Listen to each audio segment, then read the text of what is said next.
Welcome to the Bakersfield City Council meeting. This television broadcast is brought to you by the local cable companies, the County of Kern, and the City of Bakersfield. You can watch the rebroadcast of this meeting Saturday at 7 p.m., Sunday at 10 a.m., and the following Wednesday at 7 p.m. You can download the agenda for this meeting at www.bakersfieldcity.us. Presiding over this evening's meeting, the Honorable Mayor Karen K. Go. Good evening. It's my pleasure to call to order the 5:15 regular City Council meeting of August 5th, 2026. Madam Clerk, please call the roll. Mayor Go. Here. Vice Mayor Kaur. Here. Councilmember Arias. Here. Councilmember Gonzalez. Here. Councilmember Weir. Here. Councilmember Smith. I'm here. Councilmember Coman. Here. And Councilmember Bashir Tosh. Here. Thank you. Welcome to all of you. Tonight, we are only in our second meeting with a new electronic system. We also are only in our second meeting with a new state law requiring certain telephonic communication. So as you know, with any new system, it's always a little complicated, and sometimes little glitches occur. I know that you registered on the kiosk. Thank you for adapting to that. But I'm just going to ask all of us to give each other grace as we work through this process.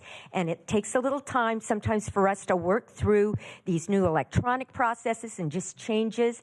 And just ask for you to give each other grace. Also, I know that there are topics that are of great passion to many of our speakers. And again, we live in this great country where we get to have varied perspectives. And what I would ask of all of us is just to be respectful one to another. And so thank you and welcome to all of you. If you're here to speak during public statements, you'll need to pre-register with the kiosks in the back, and staff is there to assist you. Tonight we have the privilege of having our youth commissioner, Nathaniel Catalan, who's a junior at Garces Memorial High, to offer the invocation. He was the Ward 6 youth commissioner with a 4.67 GPA. He's working on an Eagle Scout project where he's building an outdoor library and Scouting Resource Center at St. Francis Church. He won first place in the 2026 Greater California Council Camperel, earning the Golden Tomahawk Award, which is given to the top performing person and the most total points scored across various skills. That's a big achievement. He's a member of multiple clubs, including Campus Ministry, Engineering Club, Mock Trial, Aviation, Chess Club, Project Lead the Way, tennis, and team captain of the Robotics Club. Following the invocation, Jasmine Bajwa, who's a senior at Independence High, will lead us in the pledge. She is a Ward 5 Youth Commissioner with dual enrollment at Bakersfield College. She's a member of the Independence High School Full Orchestra. She holds leadership positions at school, including Link Crew Leader, Red Cross Chapter President, Model United Nations Ambassador, and Got the Dot Leadership Program Fellow. She's also a volunteer with Memorial Hospital, and we're pleased to have two of our youth commissioners lead us tonight. Would you all please stand?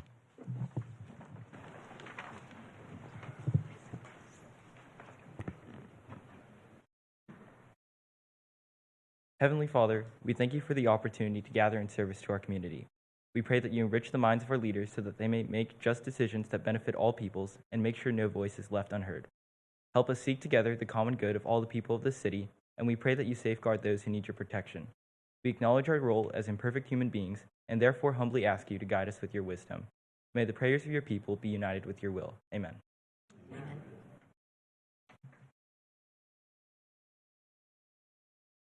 Please join me in the Pledge of Allegiance. Salute, pledge. I pledge allegiance to the flag of the United States of America and to the republic for which it stands, one nation, under God, indivisible, with liberty and justice for all. Thank you, and you may be seated. Thank you, Nathaniel and Jasmine. And you'll probably notice some other youth commissioners in green shirts that are going to do a presentation later on this evening. Here are a few guidelines to help our meeting run smoothly. We'd request that you turn off your phones, Please be courteous in the use of cameras and videos, and for safety reasons and as a courtesy to others, no signs are allowed in the council chamber or in the lobby. Applause is allowed during the presentations portion of the meeting, but not during other portions of the meeting. Everyone in attendance is in person or by phone is expected to adhere to the rules of decorum established by resolution of the City Council. Failure to abide by the city's rules of decorum, including any disruptive behavior that interferes with our ability to have an orderly and efficient meeting, prevents the City Council from conducting the business of the city. Consider this a first warning to everyone participating that conduct that disrupts the meeting may result in expulsion and/or the chambers being cleared. Behavior that disrupts the meeting includes repetitive statements, shouting, hate speech, interrupting staff or presenters during the meeting, speaking out of turn, and outbursts from the audience. Telephonic participants are expected to adhere to the same rules of decorum as those attending here in person. In keeping with the Council's resolution, the public statements portion is divided into two periods. There's a period for items listed on the meeting agenda and items not on the meeting agenda. Additionally, pursuant to changes in state law, the City Council will now accept public statements via phone and in person.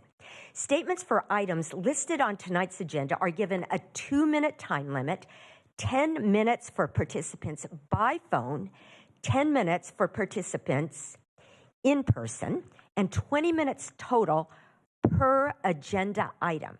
The consent calendar as a whole constitutes one agenda item. Statements regarding items not listed on the agenda are given a 2-minute time limit, 20 minutes total for participants by phone, and 10 minutes total for in-person participants. That's 20 minutes total. If you have written comments that are longer than your verbal statement, give them to the city clerk, who will give copies to the council. If you're here to make a public statement, please fill out and register using the kiosk at the back of the chambers where you entered. Staff is there to assist you if needed. We ask that you select whether you're here to speak on an item listed on tonight's agenda or on a matter not on the agenda. Speakers who do not identify a specific agenda item will be presumed speakers for the non-agenda portion and will be called during the non-agenda portion of the meeting. If you're here on public hearing items 8A or 8B, so those are, one, contract with Willdan, or secondly, the track map, now is not the time to speak. You'll be given an opportunity to speak when those items are called later in the meeting. Madam Clerk, do we have any public speakers regarding items not listed on the agenda? I know that was a lot to hear, but there it is. Madam Clerk, do we have any items for speakers not listed on the agenda? America, we have received 25 requests to speak in person and no requests to speak via phone. Okay. So as you can tell, we have a lot of people who wish to speak. 2 minutes is the maximum that you can speak, but you can always reduce your time.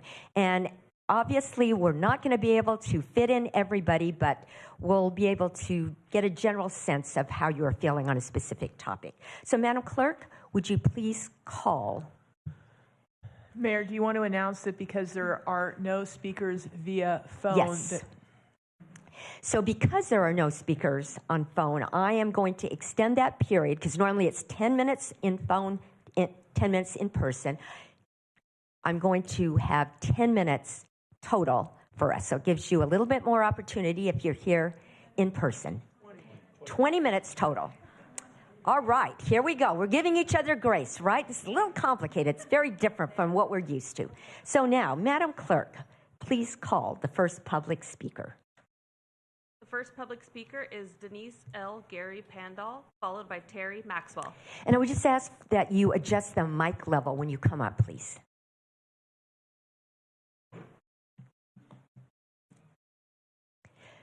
Welcome. Please introduce yourself. My name is Denise Gary Pandal, and I'm here to address my concerns with respect to the meeting last month on July 15th. I found it deeply disturbing that the council members refused to discuss the importance of your sacred obligation under the Constitution and federal law. Title 8, Section 1182 makes clear that everyone that enters the United States should enter this country lawfully, and yet you refer to unlawful entrances into our country as simply immigrants. There's a legal distinction that's according to the law, and the rule of law should be followed. If you are unable or unwilling to uphold the Constitution and the rule of law according to Title 8, I would recommend you remove yourself from office or be recalled.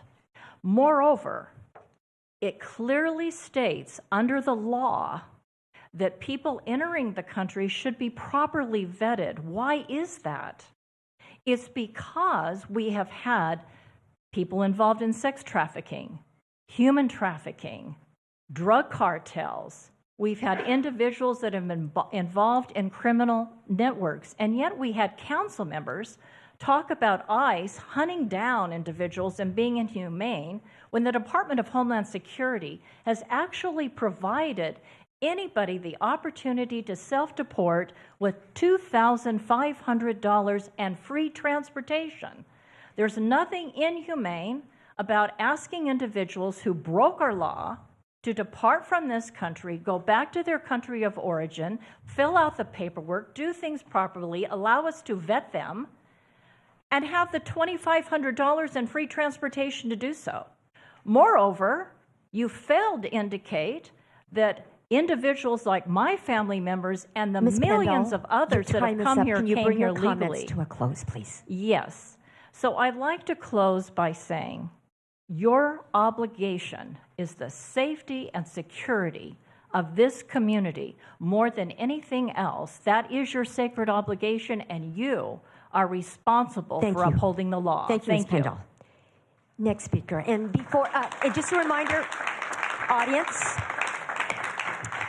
I know for many of you it's your first time here, and just a reminder that applause is not allowed in this chamber during, I know that many of you are first timers, so we're going to give each other grace on that, but this is just a reminder that applause is not allowed in the chambers except when we're doing presentations. Okay, so that's just a reminder, and I just want to make sure that we have everybody seated before we start for fire safety reasons. Welcome, please introduce yourself. Yeah, my name's Terry Maxwell, and you'll be happy to know that I'm not going to talk about the lunacy of making Bakersfield a sanctuary city. What I do want to talk about is this ad hoc committee under the multimodal transportation and traffic safety heading. I went back to look to see what the history was of their agendas and their minutes.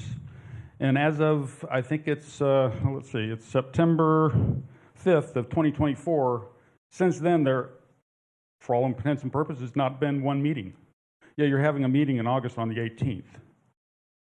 I don't know what's going on, but that doesn't make a lot of sense that for 2 years, practically 2 years, you've given the public no indication as to what this committee is doing or what they're discussing.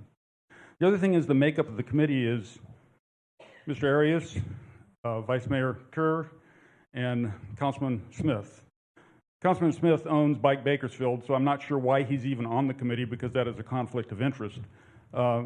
Vice Mayor Kerr has a degree, I believe, in city planning, the type of city planning that I'm sure that she got exposed to and is in belief of, at least every indication is that she does believe in the multimodal sort of a concept, taking space away from cars and giving it to bicycles. And I just think that there needs to be some explanation and certainly a readjustment of that particular committee. I think that people like Mr.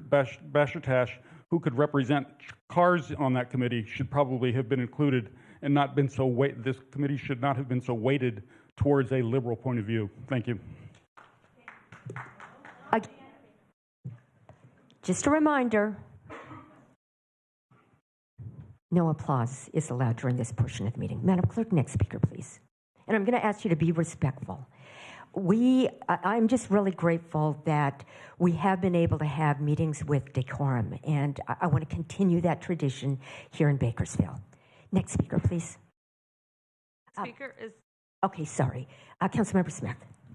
I'm sorry, Mayor. Could staff respond to how many times we've met the multimodal committee? Councilmember Smith, We've met top numerous- of mind. numerous I don't have times. the precise Public- number, but we've met every other month for the past 2 years. We'll try and confirm and help navigate towards where those minutes are, but we do have published minutes of those meetings that we've had every other month for the past 2 years. And we've had many public discussions there. And Bike Bakersfield, for your information, is a nonprofit. It is not a business. So, thank you. Thank you. Madam Clerk? The next speaker is Ellen Schaffhauser, followed by Brandon Bain.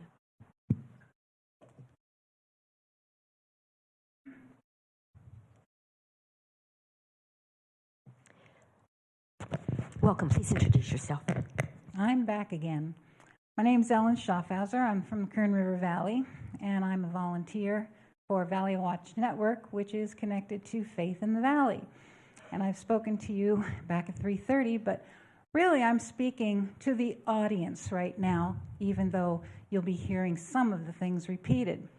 Valley Watch Network, I and a few others of us, we stand over at the immigration office.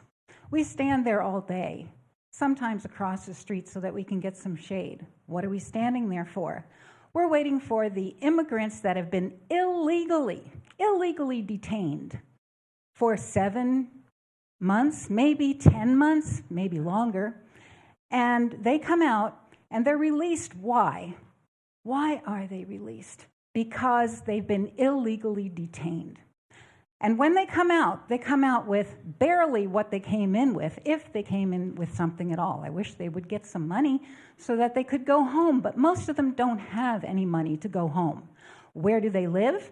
Miami, New York, New Jersey, Idaho, and many other places, and particularly, of course, California too. They are legally here. For whatever reason, they were detained, and they were detained for many months illegally. They are legally here. So what we do is we help them get home. And how do we do that? We have a contribution that comes, it's a donation for being able to get these people home. We actually fly them home, we get them on the train as immediate as possible, or we give them a place to stay overnight, and then they are sent home. Isn't that wonderful for this city? In order to be able to get a place for them to be so that they're not homeless here. Thank you very much. Thank you. Next speaker, please. The next speaker is Brandon Bain, followed by Serenity Hansford.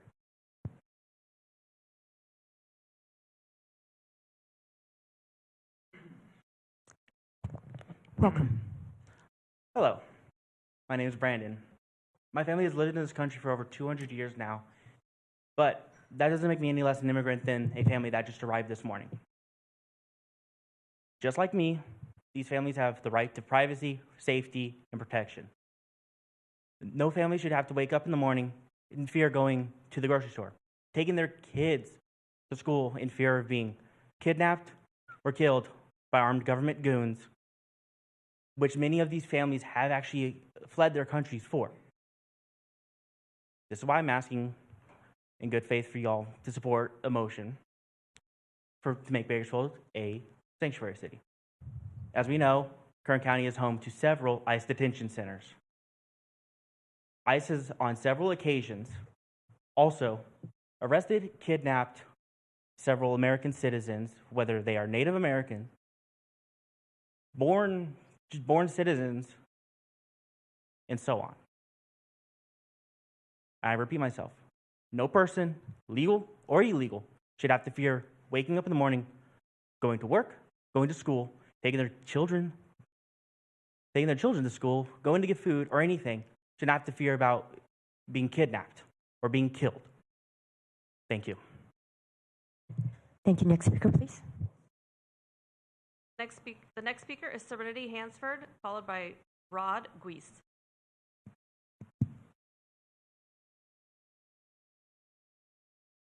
Ms. Hanford? I don't see her, so let's move on to the next speaker, please. The next speaker is Rod Guise, followed by Charisse Zaleski. If you have materials that you'd like the city clerk to hand out, just place them in that box. Thank you. There's an original of the resolution plus the signatures, copy for each council member, the mayor, and the city manager. Thank you. My name is Rod Geis. Tonight I'm submitting a resolution by Dr. Angelo Frazier to designate Bakersfield a rule of law city. Dr. Frazier couldn't be here tonight, so I'm submitting it for him. It's a response to recent proposals by the council to initiate a Truth Act forum and designate Bakersfield a sanctuary city. I oppose a Truth Act forum because ICE doesn't have access to local jails. The Bakersfield police have confirmed that there is no coordination with ICE, and it's generally just a waste of time and resources. I oppose sanctuary city policy. It's bad for the state, it's bad for the city for 3 reasons. First, it's fiscally irresponsible. The cost of living is increasing here. Sustaining a growing population of foreign nationals burdens our system and taxpayers and accelerates the increase in cost.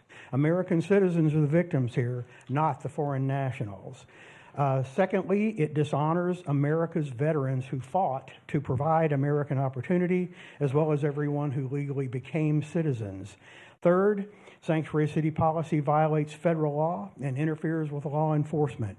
Foreign nationals understand that it is unlawful to be here. They are fully responsible for their actions. Enough is enough. I love Bakersfield and wish to remind the council that your duty is to represent the citizens, not foreign nationals. Please stop wasting time and resources on initiatives that produce no tangible benefit, such as a Truth Act forum, sanctuary city policy, grants to foundations that are not needed, street name changes that cost citizens millions, and spending more on bike lanes, which is on the agenda for later tonight, I think. It's becoming clear that the city council requires more oversight. I hereby pledge to start that tonight. Thank you so much.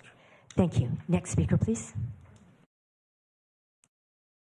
The next speaker is Therese Zaleski, followed by Marcia Chamberlain. Hi, thank Welcome. you. My name is Therese Zaleski.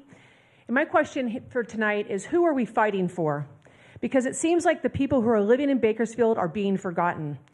Our police department is already overburdened, understaffed, and under-resourced. Our officers make call after call while not being asked to do more with less. They deserve our support and the strain that is already on an overwhelmed system. If you look around our city, homelessness is no longer hidden. It is on our sidewalks, in our parks, throughout our neighborhoods. Human beings are suffering, businesses are struggling, and taxpayers are paying the price. Then, I suggest that we look to downtown Bakersfield. This should be the pride of our city, a thriving destination for families, restaurants, and small businesses. Instead, too many storefronts sit empty, too many businesses have closed, and too many people have void downtown because they no longer feel safe. And in the middle of this, we are discussing policies that could place even a greater demand on our police, our emergency services, our housing, and our taxpayers. I would imagine that everyone sitting in this room today have locked the front door of their house, or perhaps they even locked the doors to their car. Not because we lack compassion, but because you understand that boundaries need security. Government should operate with the same common sense. Your first responsibility is not to make a national political statement. Your first responsibility is to serve the people who elected you. Before we become a sanctuary city for anyone else, let us become a sanctuary for the people already living here. Support the police, restore our downtown, address the homelessness, bring jobs and investment back to Bakersfield. The citizens of Bakersfield deserve to know that they come first. Thank you. Thank you. Next speaker, please. The next speaker is Marcia Chamberlain, followed by Andy Hensel. Good Welcome. evening. My name is Marcia Chamberlain, and I live in Ward 5. However, I want to respectfully address all the members of the City Council who are hopefully voted into office by legal citizens. I'm adamantly opposed to Bakersfield becoming a sanctuary city. If we are flooded with illegals, where will they find employment? Where will they find housing? Who will pay for their food, housing, and health care? What does this say to the immigrant families who came here legally, integrated into our communities, and studied our Constitution and history so that they might become legal and valuable citizens of the United States? Can you guarantee that homelessness and crime will not increase? After all, they've already broken the laws of our country. Can you tell me at what point in our culture did the word illegal become irrelevant? There's a push to allow illegals to vote in our elections. There is an uproar if they are deported. Theft is allowed in our stores if it's under a certain dollar amount. I took part in a court case where an illegal stole a car, but the case was actually dismissed because the woman whose car was stolen had written down her license number and referred to the note when asked what her license was. I know several families who have already moved out of Kern County just to escape the madness that has taken over logic in the state of California.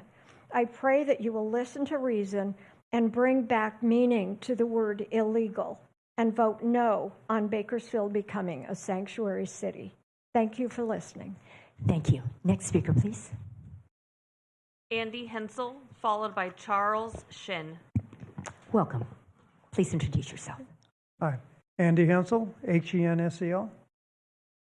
Making Bakersfield a sanctuary city will be like a magnet leading to more undocumented foreign nationals to our city. It may even eventually lead to the kind of unlawful protests we see in other cities. Some of the things said by previous council members was not helpful at all. Regardless of how someone feels about any constitutional law, it is not up to the individuals to decide to ignore them.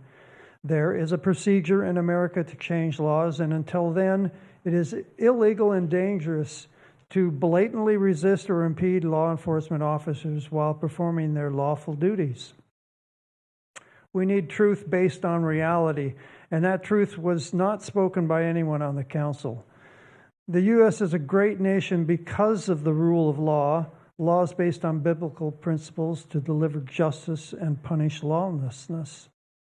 Is it perfect? No. It's just the best damn place on earth, as anyone who travels will be able to tell you. If we embrace lawlessness, it won't be anymore. Thank you.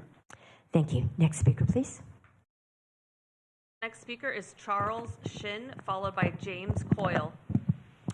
Welcome. Please introduce yourself. Good morning, Mayor. Good morning to the council members. I am Charles Shin. I would like to just say that the idea of saying Bakersfield or California or any place in the United States is a sanctuary for unlawfulness is a hat tip to say we're going to obey some laws, but some laws are okay to violate. And which one of you are able to say which law is going to be violated and for what reason? That in and of itself doesn't make sense. Let me say that Bakersfield sanctuary status is unlawful. It encourages never-ending downward spiral, as we've seen in many blue cities, of disorderly conduct, and creates a false hope for those who think they're being protected that somehow federal violations of the law don't apply to them. I think we're misleading these people, and as leaders of a great city like Bakersfield, I think that's a bad commentary on saying Bakersfield as sanctuary. Let me just go over a couple federal laws that might be being violated. 8 U.S.C. 1324, which criminalizes bringing, transporting, harboring, or aiding unauthorized aliens in the United States with penalties ranging from fines to imprisonment. And that would include also the ability to spend a lifetime in prison for some violations, and also the death penalty could apply. And that would be for harboring and concealing, encouraging, or inducing as two of those penalties. There's also 8 U.S.C. 1325, which criminalizes improper entry into the United States and establishes fines, imprisonment, and civil penalties for violations of that. I would urge the council to consider seriously keeping Bakersfield a city of law and order. Thank you. Thank you, Mr. Shin. Next speaker, please. Next speaker is James Coyle, followed by Don Miller.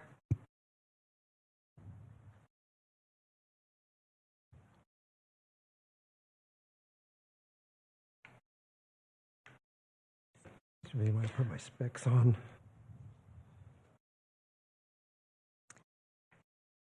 Mr. Miller, would you lower? Welcome. Hi, thank you. I'm Jim Coyle. Sanctuary City, what a bad idea for us. It's a bad idea for Bakersfield to join the lawless by not cooperating with federal agencies. It's a bad idea to force our local law enforcement to not cooperate with other law enforcement agencies.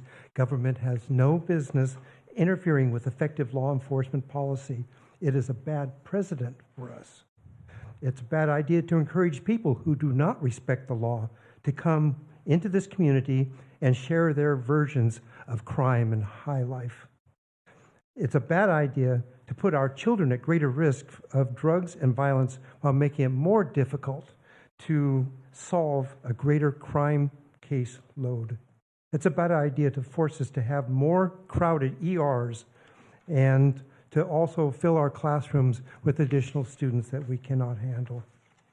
It's a bad situation that public health has the need to vaccinate large numbers of migrants subject to TB, polio, measles, chickenpox, and venereal disease, demonstrating the inherent risk to the extant population. It's a bad idea to hand out more selective freebies and to pile more tax load on already overfeed and overtaxed Californians. What if we could ask murder victims that have been victims? 32-year-old Catherine Steinle, murdered in San Francisco. 22-year-old Laken Riley, murdered in Athens, Georgia. And 12-year-old Jocelyn Nungary, murdered in North Houston, all victims of known sanctuary-protected criminals. It's a good idea not to do this. There is more than enough sanctuary in this state already. Thank you, Mr. Miller. Next speaker, please. Next speaker is Don Miller, followed by Dennis McLean. Hello, my name is Don Miller. At the last City Council meeting, several community members spoke expressing fear of ICE agents and called for a truth forum.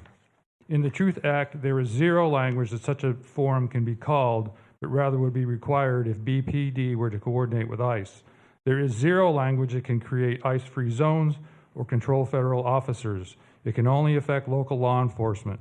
The coordinated timing of this call for a sanctuary city with a scheduled county truth forum is no coincidence, but evidence of a radical Democrat Party at work here in our city, a party that is openly calling to defund, then abolish police departments and prison systems altogether, abolish the U.S. Senate, expand the House of Representatives to an unspecified number, abolish the Electoral College, and have Congress elect the President and the Supreme Court. I am not making this up. There is more. The DSA agenda is online. But instead of responding with truths to calm fear and bring clarity, council members made dangerous statements showing concern not for our community, but for their own climb up the Democrat Party. Councilman Gonzalez said that what ICE is doing is unconstitutional. Vice Mayor Carr said it's wrong, just wrong, referring to enforcement of federal law by ICE. The truth is, ICE agents are performing their lawful duties by order of the agency director appointed by our duly elected president. It is dangerous to tell people it's wrong and unconstitutional. Then they believe they are justified to resist, leading to criminal charges or injury as we've tragically seen elsewhere. Bakersfield is not about being a spectacle for political agendas. I believe the majority of our local citizens, regardless of their ethnic or cultural backgrounds, are not about that either. We are all one race, the human race, separated by God into nations with amazing diversity, culture, and heritage. We must be honest with each other, reject the spectacle, and embrace the truth. Thank you. Thank you, Mr. Miller. Our time is now up for this portion, and I know that many are here wanting to speak, and many of you have registered already. So I'm going to just ask for a show of hands for those on, I know that many people were here on the Sanctuary City topic, so if you registered to speak but didn't get a chance to because our time is up, only if you have not spoken already, would you raise your hand just for the record? Okay, and we see that. Okay. Now, okay, thank you. And then if you register to speak and you are in support of sanctuary cities, please raise your hand if you've already registered to speak. Thank you. And thank you all for coming out and engaging in this process. Time just does not allow us to have everybody speak, but we see the support on both sides, and we thank you for coming out. Madam Clerk, next item now. Public statement. Thank you. Public speakers. Do we have any public speakers regarding items listed on tonight's agenda? If you're here, go ahead and let me know if we do have people. Ergo, yes, we do. The first item on the agenda with a registered speaker. Just let me know if we have people. We do, yes. Okay, Mayor. thank you. If you're here to speak on items listed under consent calendar item 6, reports item 9A, that would be Youth Commission, deferred business item 10A, that's the radio tower, and new business, that's item 11A, that's the traffic safety policy. Now is the time to speak. The clerk will call for speakers. So, Madam Clerk, would you go ahead and call for any speakers who wish to speak under 9A? Ergo, there's one registered speaker for item 9A. Okay, and let's just hold for 1 minute. I see that maybe this is the time when some people might want to be leaving. If you would like to leave in the next few minutes, this would be a good time as we make this transition, just so we can have an orderly meeting and not people just walking in and out. Okay. Councilmember Coleman, go ahead. Trying to get some clarity, because I thought that for like 9A and 11 we're down during their hearing, and you're asking for the speakers now. Okay, I'm sorry.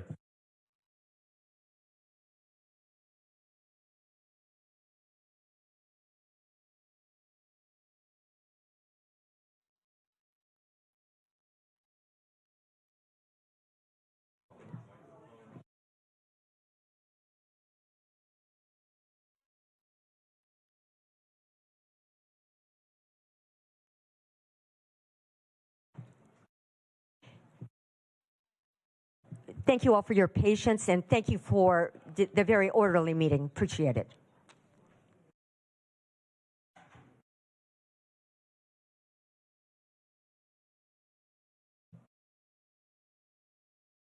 And then staff who's at the back door, when the last person is out, would you just please close the door?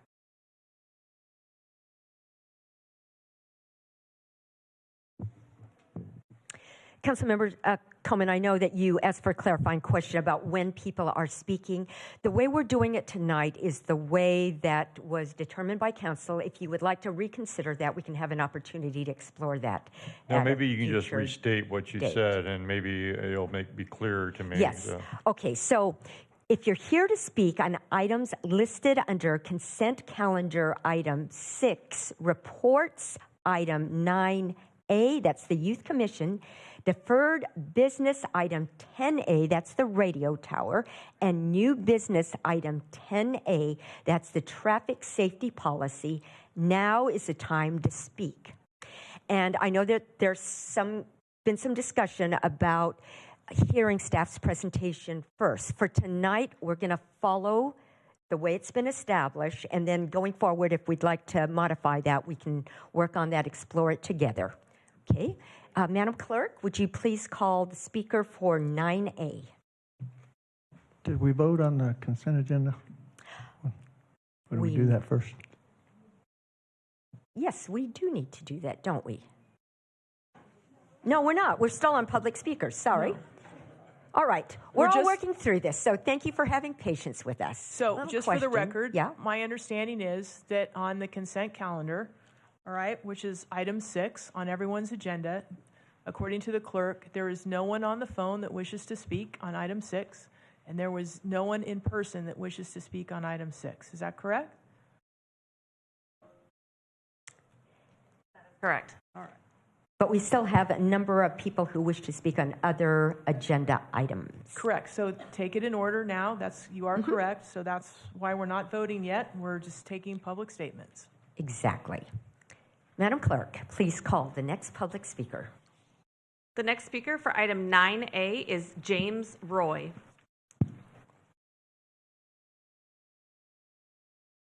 For the record, there are no speakers by phone. Thank you. Welcome. Good evening. My name is James Roy. I'm an applicant for Youth Commission, and I just want to tell you something about myself.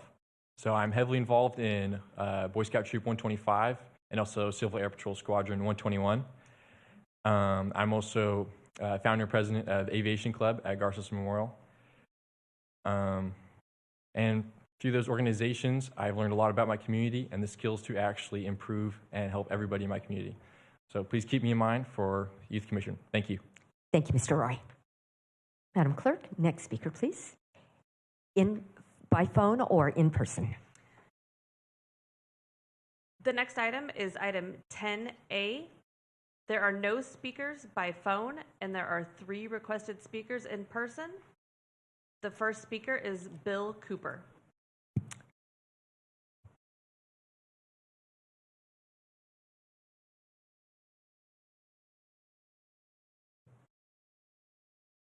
I'm Bill Cooper. Welcome. I'm a city resident, 5826 Riggs Court. Also representing the Kern River Parkway Foundation. And our only concern on this issue is that you not consider the Kern River Parkway River Corridor as an alternative site for this project. And we don't think it's consistent with the Kern River Plan. It's been in effect since about 1985. So anyway, that's all I have to say. Thank you, Mr. Cooper. Next speaker, please.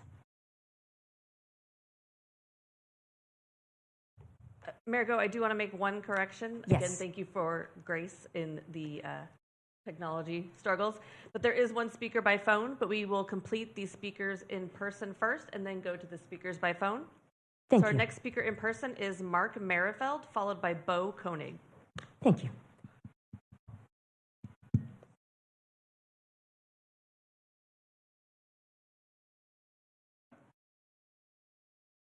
Welcome. Please introduce yourself. My name is Mark Merrifield. First, no one that I know of is against this tower and the benefits that the community that this will provide. But common sense must be used to decide on an appropriate location to build this.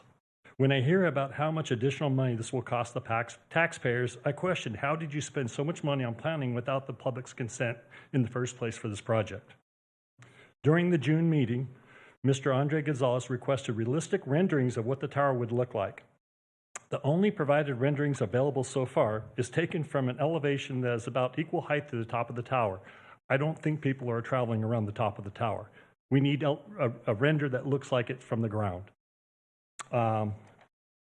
So this is the rendering I've seen that's basically from on the agenda from the list. I will put this in the tray when I'm done. This is a side-by-side of what the existing tower looks like compared to the new tower. Notice the height of the tree that's in here. Not much blending in there, and its height is more realistic compared to what the city staff's notes state that the trees around this area exceed 75 feet in the area. If they were 75 feet in the area, they would exceed the height of the existing tower. There are no trees anywhere close to this height in that area. This claim is just another fabrication. The zone change notification that was sent to neighbors within the 300-foot radius should only apply when following CEQA Section 15302, Class 02, replacement and reconstruction requirements. This proposal is a drastic modification in the original 35-foot tower. Not only is it increasing by 2.3 times the height, but also the proposed installation location is 130 feet closer to the residential housing. This does not qualify for replacement or reconstruction by anyone's logical standards. This is a new build and should be treated as one. This does not qualify, by simply stating it is compliant or exempt does not make it so. This would never be allowed Mr. in the private Merrifield, sector. your time is up. Go ahead and bring your comments to a close, please. Please do your job that you've been elected to do and refuse this project's location simply by an effort to protect our children from the RF waves that have never been approved or safe for our young developing minds. Thank you. Thank you. Next speaker, please. The next speaker is Bo Koenig.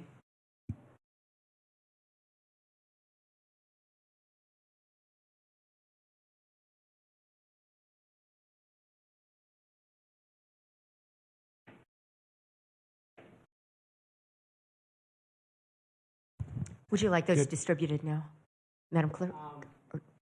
Not just yet. I can do it at the. Welcome. Please introduce yourself. Hey, good evening. My name is Bo Koenig. I'm the person who filed the appeal hearing on the tower. And just one quick correction on Mr. Merrifield. He mentioned it's a 35-foot tower that's existing there. I think he meant it's a 65-foot tower that's currently existing there. And it has an antenna that shoots up from that about another 15 feet. The new tower they're proposing is 150 foot high based upon the information that was given to you, with another antenna exceeding above that, another 22 feet above that, for a total of 172 foot worth of tower. The rendition that was provided to you last time was based off of those proportions. You guys were concerned that it was not proportionate. That's what the proportions were based on, 65 foot to the 150 versus the 80 to the 172. So that, I just wanted to clarify that I believe that was proportionate. Real quick, the couple things that you guys asked to do was an updated rendition other than the one we submitted last time, and that just hasn't been done. There's no rendition in the 300-page documentation that was provided to you guys that shows this tower over the residential community. They haven't done it, and I haven't seen it. In addition, you've asked for a dollar amount and breakdown of how much it would cost to move the tower to a new location, and they estimated it was about $300,000 to $350,000 at the last meeting. A breakdown of that has not been provided either. All they have done in their response was say, we now think the move would cost $500,000 to 1.5. Mr. Koenig, your time is up. Can you bring your comments to a close, please? To 1.5 million. I didn't come here at the last minute. We've made our objections back in November, as soon as we were notified. They continued to work on this project the entire time, even after automatic stays are put in place. I'm going to leave you guys with documentation that shows they've applied for permits after the appeal was already filed, and they've also applied for a CEQA exemption after the appeal was already filed. Spending our money. Mr. Koenig, your time is up. Thank you. Finish that sentence, please. I'm just saying, spending the taxpayers' money without asking us up front, we're talking over $1 million. Thank you, sir. It's just not appropriate. Thank you. And now, Madam Clerk, the in-person speaker, or are there any others related? Margo, that was the final in-person speaker. Thank you. Now by phone. Taxpayers' money without asking us up front. We're talking Oops. over $1 million. Little technical glitch. We see that. That's your twin brother speaking from somewhere. Margo, that was the final in-person. Thank you. Now by phone. Oh, we love listening to our echoes. All right. We're going to figure this. Just give us a minute on the technology part.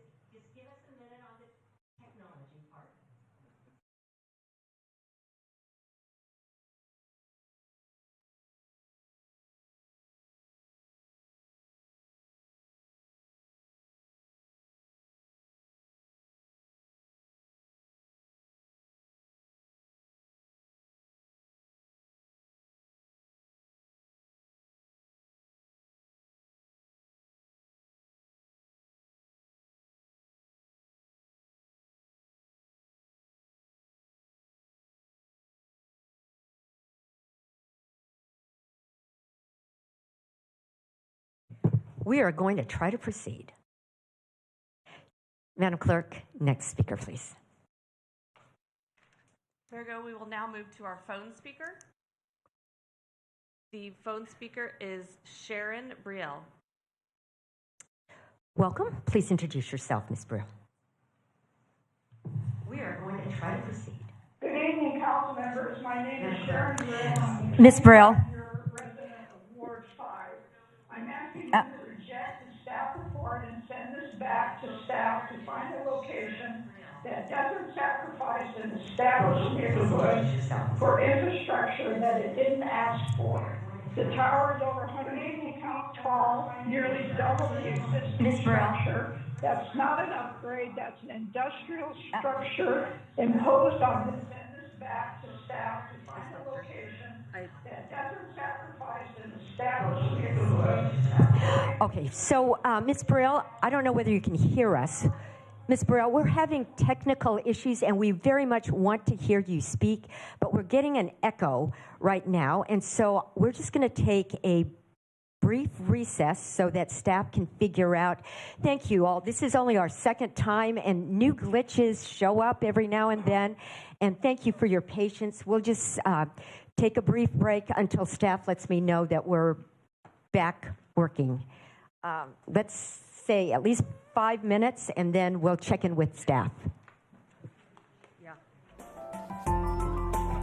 All right, reconvening at 6:24, and we have Ms. Brielle on the phone. Ms. Brielle, thank you for your patience. Sorry for that little technical glitch.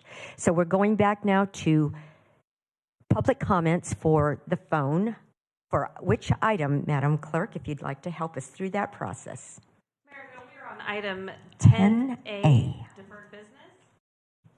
Thank you. Ms. Brielle, go ahead. Thank you very much. I'm asking you to reject the staff report and send this back to find a location that doesn't sacrifice an established neighborhood for infrastructure that it didn't ask for. This tower is over 150 feet tall, nearly double the existing structure. That's not an upgrade, that's an industrial structure imposed on one of this area's residential communities. I filed a Public Records Act request. The Technology Department confirmed no alternative locations were examined, none, and there were alternatives.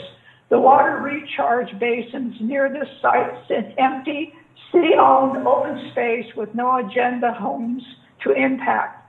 I also asked who selected the site. The answer was Scout Services, a division of Motorola, a vendor who profits from this contract, reviewing its own sitting decision. That's not an independent analysis. Other cities in California do better. Piedmont, an affluent East Bay city surrounding Oakland, known for protecting its residential character, requires a 1,000-foot setback from homes and schools for towers of this size. Marin County requires precautionary sitting review near sensitive land areas. San Francisco requires independent cumulative impact analysis, not a vendor self-interest recommendation. This city's budget depends on sprawl to sustain itself, and administrators draw substantial salaries are making sitting decisions that degrade the quality of life for its residents, many of whom are the same administrators don't live among. Send it back. Look at the recharge basin. Find a location that doesn't require this community to absorb the cost of growth that it didn't create.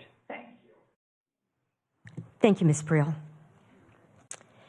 Madam Clerk, moving on now to new business item 11A, traffic safety policy. Do we have anybody who wishes to speak by phone?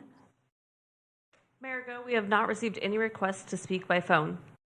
And now we'll move to those who wish to speak in person, and we'll allocate the time. The first speaker in person is Terry Maxwell, followed by Charles Shin.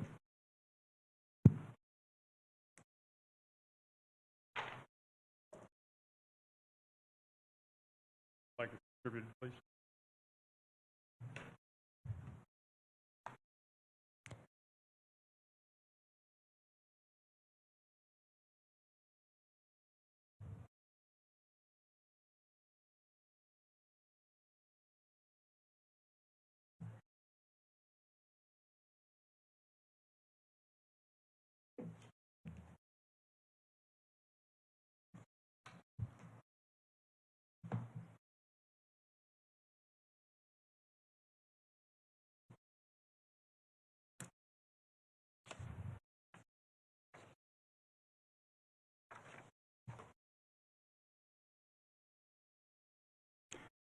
My name's Terry Maxwell, and I've given you this paper because I would like some of these questions answered. I won't get to all of them, but it's something that should be considered when you're looking at what you're about to do, which I think is a big undertaking affecting just about everybody who lives here in Bakersfield. It should not be taken lightly. You've heard of the tyranny of the minority. When you consider how many people are using our bike lanes, which I doubt that anybody's done a study of, but we did a study about 10 years ago, and it showed that the number of people using our bike lanes was infinitesimally small. And here you are about to change all of the modalities of how we get around this town to accommodate an extremely small number of people. I think that's a huge mistake. So I would ask the question, how many jaywalking tickets have been issued in the last few years? How many traffic violation tickets were issued to cyclists in the last few years? What I'm implying there is that if we're not doing anything to stop this kind of behavior, you're going to get a lot more of it. I heard over the radio yesterday that we've had 71 accidents in the last, I think, year. I'm not even sure which year they were talking about here in Bakersfield. Had 2 deaths. That's pretty small. But statistically, we're one of the worst cities in the world. We have 400,000 people living here, and you're going to take the tyranny of the minority and affect the majority. I think that's a big mistake. I already mentioned about the ad hoc committee. I don't think that you should move forward until that is posted so that we know exactly what that ad hoc committee has been doing for the last 2 years, because it's not posted. I would ask that one of the council members here request that the city clerk put that up on the screen so that you can see that when you pull that up, there is nothing past September of 2024 in terms of what we can see. I think that if you enforce laws, that would be a less costly answer. There's no accuracy on pedestrians versus car encounters caused by pedestrians or cyclist accidents caused by cyclists. Mr. Maxwell, your time is up. Can you bring your comments to a close, please? Okay, I just think these are some questions you've got to ask before you make this kind of a decision. And I would ask you to show caution and table this for now so that the public can get more information about this tyranny of the minority. Thank you, Mr. Maxwell. Next speaker, please. The next speaker is Charles Shin, followed by Don Miller. Welcome. Please introduce yourself. Good day again, Mayor, council members. I am Charles Shin. I'm going to ask a rhetorical question.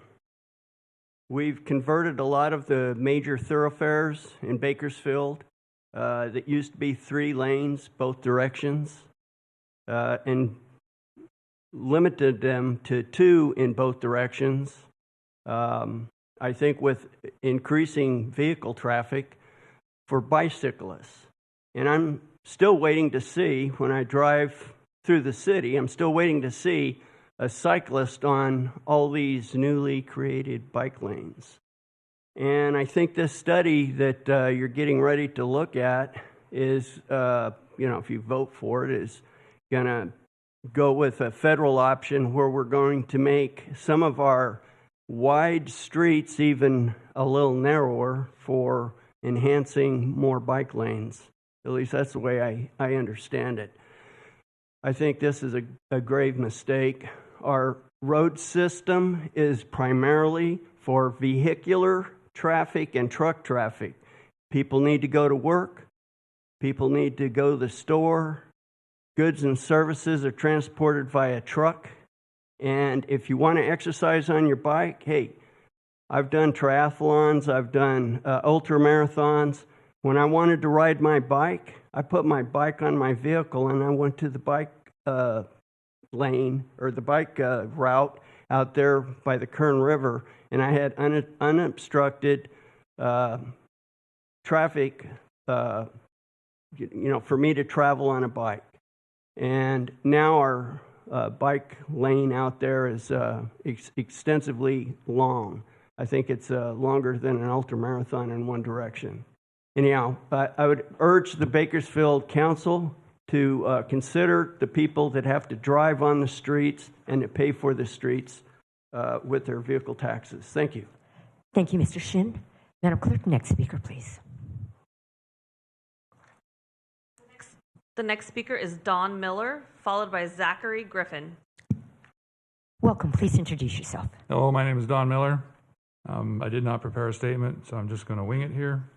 I'm speaking on the resolution adopting a traffic safety policy for the construction and improvement of city streets.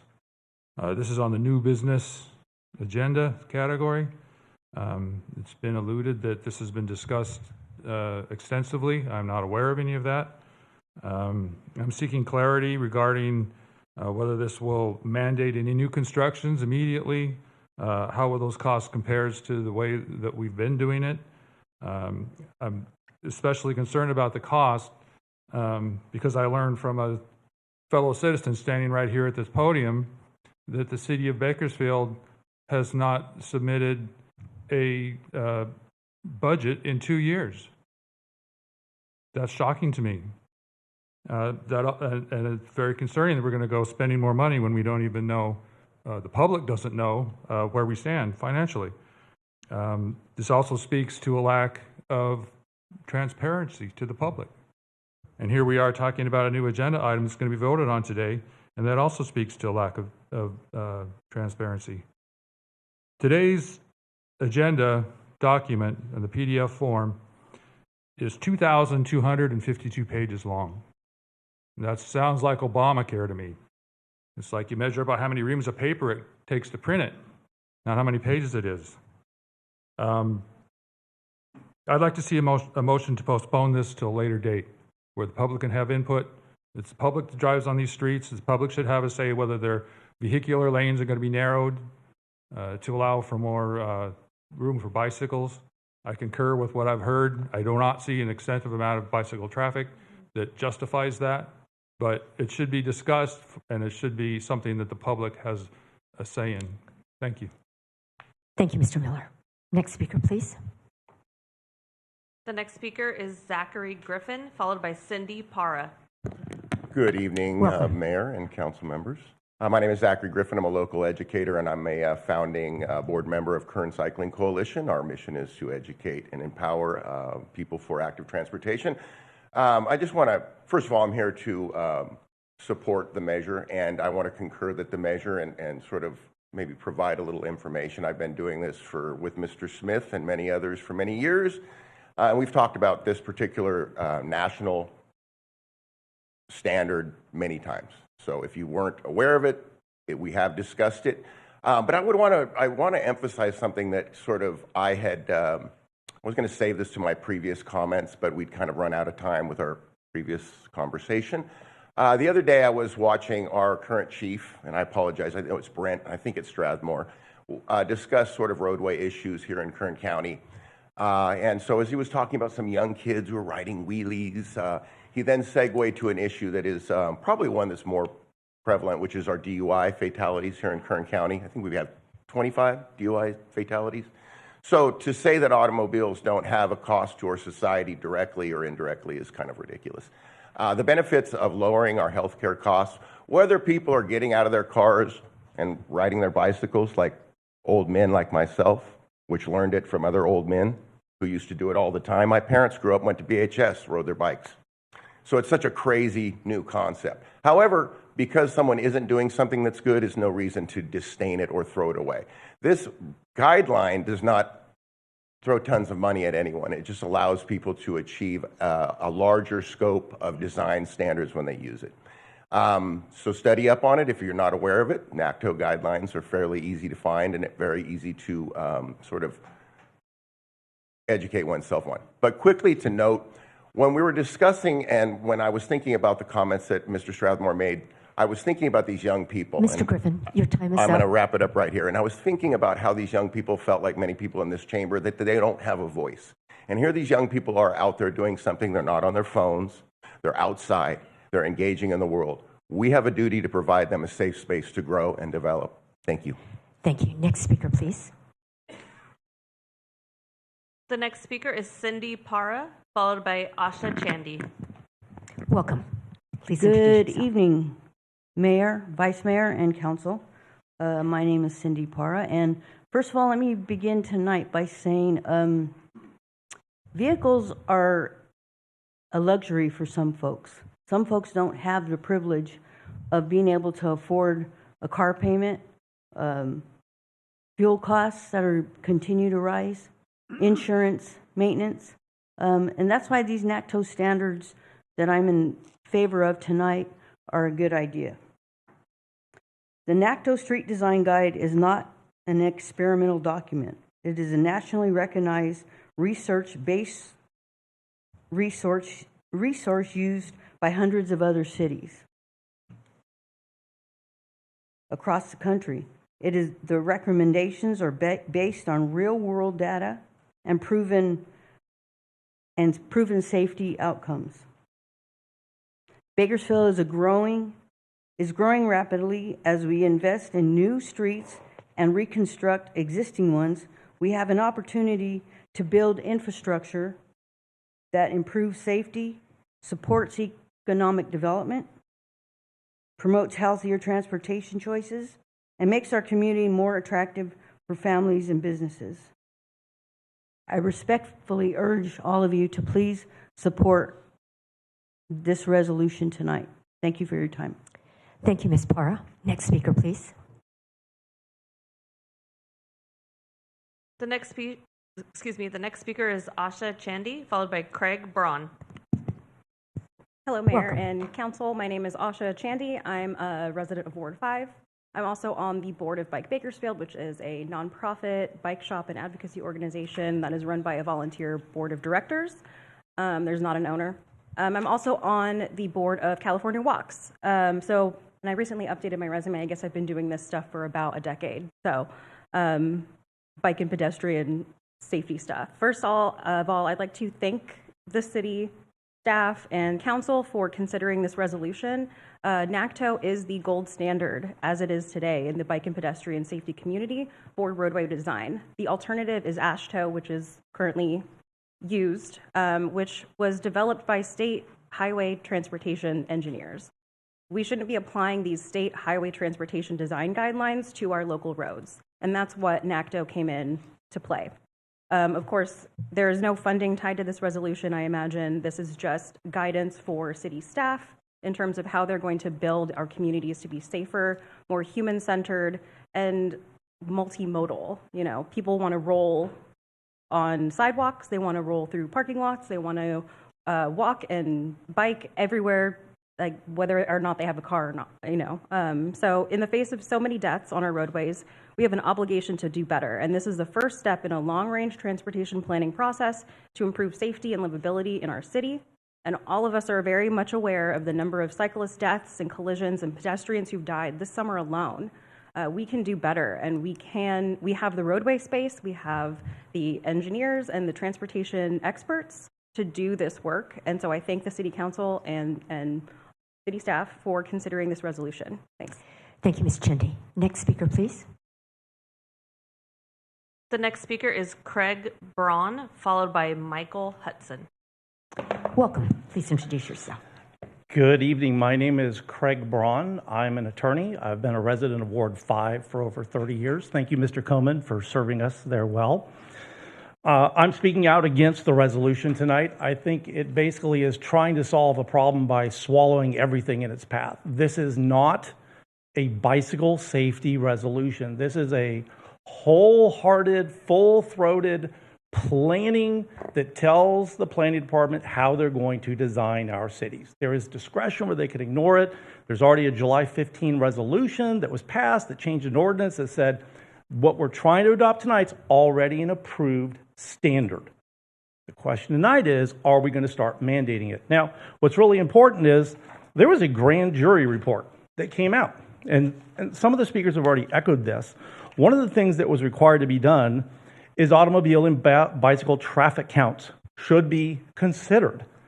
I don't know if that's been done. I drove here all the way from Southwest Bakersfield, Mr. Coman. I did not see a bike at all. I don't see bikes. When they took Buena Vista and they got rid of one of the lanes going south, turned it into a bike lane, I still don't see bikes on there. The goal of the city isn't to tell people how to travel, where to travel, when they can travel. It's to say, how are people actually living? We don't live in Fantasyland, we live in the real world. People drive big trucks. This standard says you can reduce lanes to 10 feet wide. If you own a GMC 2500 mirror to mirror, it's 9 feet, 6 inches on either side. If you want to increase danger, make them 10 feet. That sounds like a great idea. And before you all start worrying about, well, there was this death and there was that death and this person got hit by a bike. You're on a bike and you get hit by someone running a red light, this doesn't solve it. If someone runs a traffic stop sign, this doesn't solve it. Drunk driver doesn't solve it. Someone crossing the street at night doesn't solve it. We need to go and let the planning department do what it's been doing, which is look at the development on a development by development basis. Thank you. Thank you, Mr. Braun. Next speaker, please.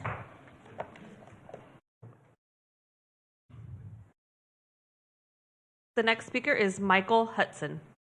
Welcome. Please introduce yourself. Hi, my name is Michael Hudson. I applaud the city for the Complete Streets resolution, making our streets accessible to all users. You may recognize me from last year. I was with a group of students from Chipman Junior High. The students presented a project to evaluate the safety of the streets around our school.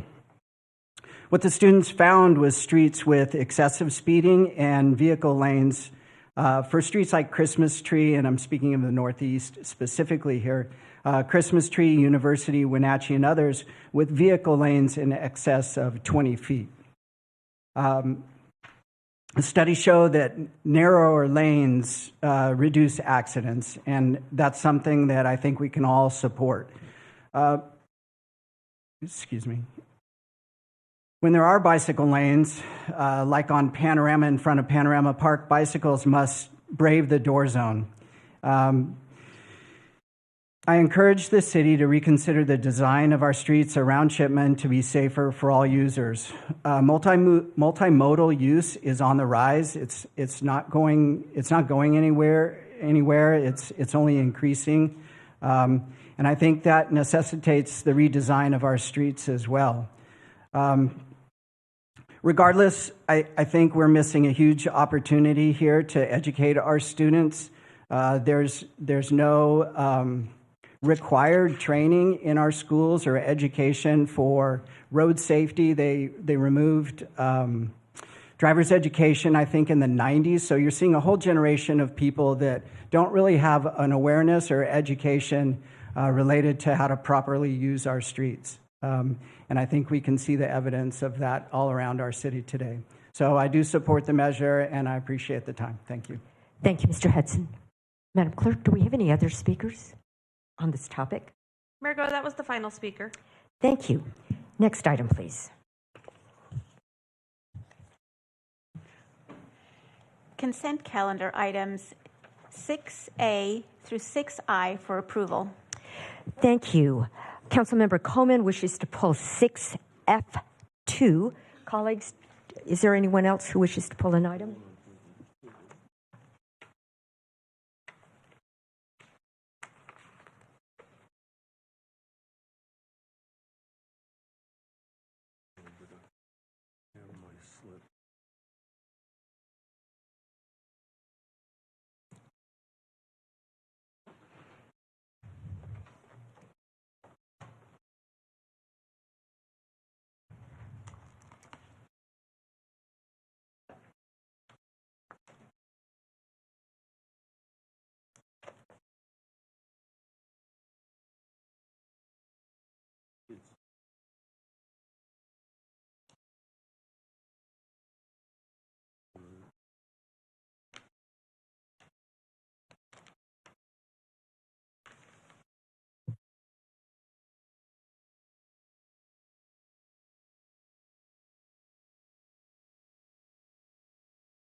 Thank you for your patience. And so just again, Councilmember Coleman wishes to pull 6F2, and there are no other requests for things to be pulled. Vice Mayor? Motion to approve consent calendar items with the exception of 6F2.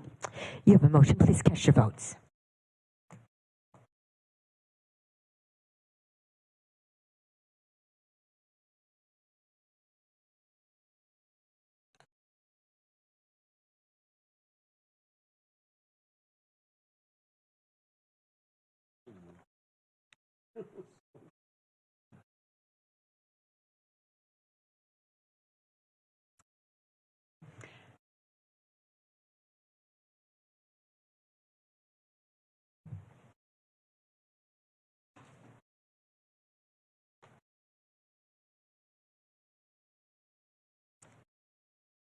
Colleagues, is anybody having problems with the voting mechanism?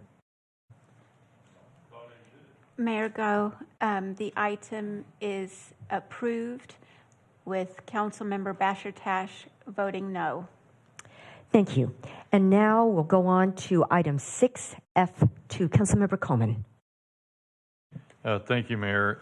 This is regarding the agreement with the trustees of the University of Pennsylvania not to exceed $300,000. My question is to the city manager. Is this the same grant that we talked about the last meeting where we hired 2 people to do intervention? Yes, Councilmember, it is. Okay, and we approved that the last time? That is correct. I like that we're required, but the grant actually requires us to have a third-party oversight. But my question is, why University of Pennsylvania? You know, California has some of the top universities in the world. And so why are we going outside of California, or he's outside of Bakersfield for that matter, for that oversight? It's a good question, Councilmember Coleman, Councilmembers and Mayor. We actually have used CSUB and other local firms for many of our recent evaluations on other grants. This one in particular, we reached out to the University of Pennsylvania because Dr. Anthony Braga and his team of researchers are the preeminent criminologists in the nation around group gun violence specifically. They've done a number of similar evaluations for cities that have implemented this best practice type of program. They actually have some experience also working with the technical assistance providers that we have worked with as well in designing our program. And so we couldn't really find a better evaluator for this program. And there's a unique set of expertise in evaluating specifically group gun violence. And so we've reached out to them, and I think we're fortunate that they've agreed to conduct this evaluation that can demonstrate not only that we've achieved good outcomes through the grant, but that we are able to actually tie our specific activities as the causes of those reductions in violence. Okay. I think I said it last time. I wanted to compliment you on the work you've done on gun violence, and I want to compliment the Bakersfield Police Department and their participation in that, in reducing gun violence. So I was supportive of you last week. I just wanted some clarification on this matter. So at that point, I'll make a motion to approve item 6F2. Thank you, Councilmember. You have a motion. Please cast your votes.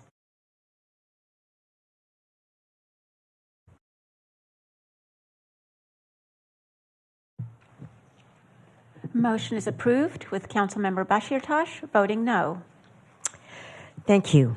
And now our next item is public hearings. Each side will be allowed 20 minutes. It's 20 minutes for all speakers per side, 10 minutes for in-person speakers, and 10 minutes for speakers by phone. So it's important that you identify yourself, make your statement succinctly so others might speak. If there's testimony on both sides, each side will be allowed a 10-minute rebuttal.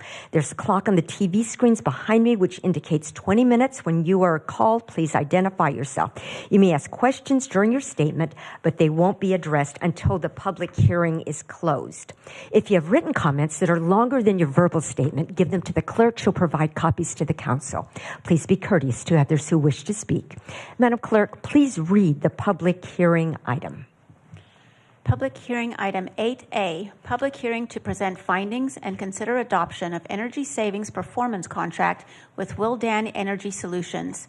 Number 1, resolution making findings authorizing entering into a energy savings performance contract for efficiency and infrastructure improvement projects. 2, agreement with Willdan Energy Solutions not to exceed $9,212,625 to implement energy savings efficiency measures or other operating cost saving measures and equipment, as well as energy generation measures. Ward 5, staff recommends opening the public hearing, taking public testimony, adoption of the resolution, and approval of the contract. Thank you. Mr. Clegg. Thank you, Mayor and Council. We do have a brief presentation that we'll provide for the Council prior to entering or listening to our public hearing comments. And I'll turn the time over to Daniel Maldonado with our Water Resources Department.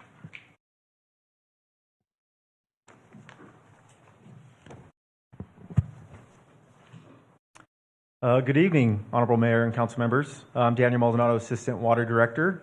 Mr. Maldonado, would you just wait 1 minute? We have Yeah. some transitioning going on. Okay.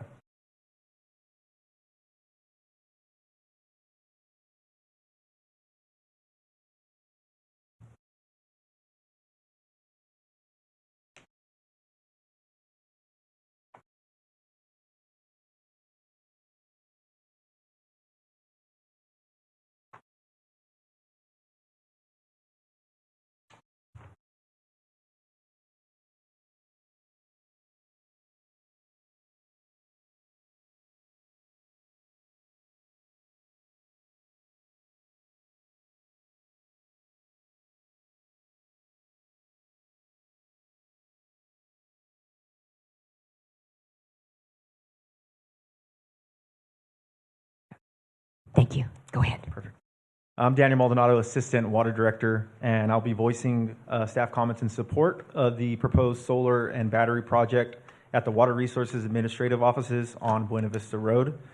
As you may know, Willdan Energy Solutions was approved through a formal RFQ process to provide the city with an investment-grade audit and help identify, develop, and potentially implement energy efficiency capital improvement projects throughout the city's facilities. From the beginning, the Water Resources Administrative Office was, due to its significant drinking water system infrastructure located at the property, was identified as a viable project due to the energy load required to operate its drinking water facilities.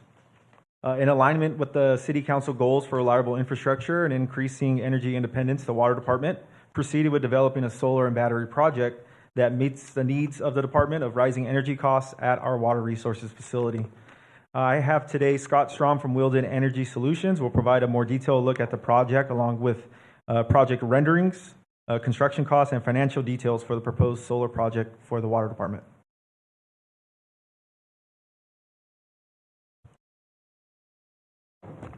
Thank you, Welcome, Daniel. Mr. Strom. Good evening, Honorable Mayor, Council, City leaders. I appreciate the opportunity to present our project that we've been working on now with the Water Department for the better part of a year and a half to look at ways to save significantly on your operational costs at that facility, and as Daniel alluded to, hopefully other facilities in the future. So have a little bit or a little PowerPoint presentation here to run through with you, just running through the project goals, the scope, financials, and a few other metrics here. So when we started with the Water Department back in December 24, it was very clear that the city had already moved forward with a lot of PPAs and other solar and battery installations at a lot of your main facilities. The 1000 Buena Vista was not one of them, and so in working with the Water Department leadership, it became very clear that fiscal responsibility and maximizing electrical utility cost savings to be reallocated elsewhere within the enterprise fund was a strong goal of leadership at that time. We'll go through the financials in a little bit, but that's a minimum of $414,000 per year. And equally important, hedge against future utility escalation, which on average PG&E's rates are raising about 10.2% per year over the last 5 years. Asset ownership, as I alluded to, the Water Department, different than a lot of other locations the city has, will have full ownership of this system at the completion of the construction to utilize the full benefit of the asset. System sizing, we wanted to make sure that as the net metering regulations changed in California recently, that we are minimizing the amount that we're essentially returning to the grid at a very low wholesale rate than what you can get in M 2.0. Compliance with state EV mandates. We know there's a lot of dissension with this. It's difficult, to make sense at times of the evolving nature of the EV and mandates. But having a plan in place for the city to execute this in a responsible manner is a component of this project as well. The air quality benefits of solar and battery, and then leveraging any and all funding sources that we could possibly provide. So, and what you see on screen, these are renderings of the actual system. So this is what it will look like behind the Water Resources Office, and then you see the interface facilities as well. So we have quite a few of those through this presentation. As far as project overview, again, there will be 7 solar carport canopies across the parking areas and along the canal at the Thousand Buena Vista location. The total system size is about 511 kilowatts DC. 465 of those will be serving the pumping station, the major user on the facility, and then another 2 arrays will serve the Water Resources Office building as well. As far as generation, the interface will generate about 734,000 kilowatt hours per year, which is about a 44% offset of its usage, and then export approximately 14% to the grid. The Water Resources Office is about 78% offset with 37% exported to the grid. We do have a plan through another investment grade audit with the city and the water department to explore electrifying the HVAC system, the domestic water system, and the kitchen equipment to fully electrify that building. So you'll no longer be exporting that, you will be utilizing that, and that building will be fully electrified and fully powered by the on-site generation. The battery is about a 612 kilowatt battery, Tesla Megapack. Again, the goal for this is not resiliency, it's essentially for arbitrage. This is a pure financial play for the water department to be able to maximize the amount of peak shaving to save on a significant amount of demand charges over the course of the year for the water department. Few renderings here for you, just from a couple of different angles. Solar carport canopies 1 through 5 will serve the water interface facility. The Tesla battery will be located in the back corner near the generators. We do have a design in place should those generators be replaced in the future to look at a microgrid if that is of interest for resiliency. And then the arrays 7 and 6 will serve the resources office. There's a rendering of the Tesla battery adjacent to the generators. And so on the EV fleet side, we are also conducting a citywide master plan for the fleet transition based on the California Air Resources Board advanced clean fleet requirements, and have developed a plan for numerous sites for the enterprises for the general fund across the city to comply with those vehicle transition requirements between now and 2042. So at the Thousand Buena Vista location, we've got 7 chargers going in with this first construction project, and then the infrastructure to serve the rest of the remaining chargers and other infrastructure necessary to serve the entire Clean Water Enterprise Fund for the long-term future. So that's a total of 24 EV chargers, 20 level 2 and 4 DC fast chargers, and those could potentially be able to help other departments with this one being implemented soon. So in addition, and everybody appreciates this, the benefits of covered parking, but we are doing quite a bit of parking lot redesign, adding additional parking stalls that are paved with curbing, and that's where the chargers will be located for the level 2s, the light duty trucks, and so on and so forth. So Just a few other renderings here for you. As far as if you're familiar with the site, the canal there is to, I believe that's the south, and quite a bit of clearance given the amount of heavy machinery that the water department utilizes at this facility or stores at it.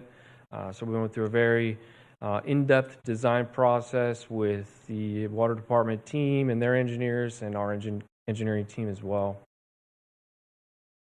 Project financials.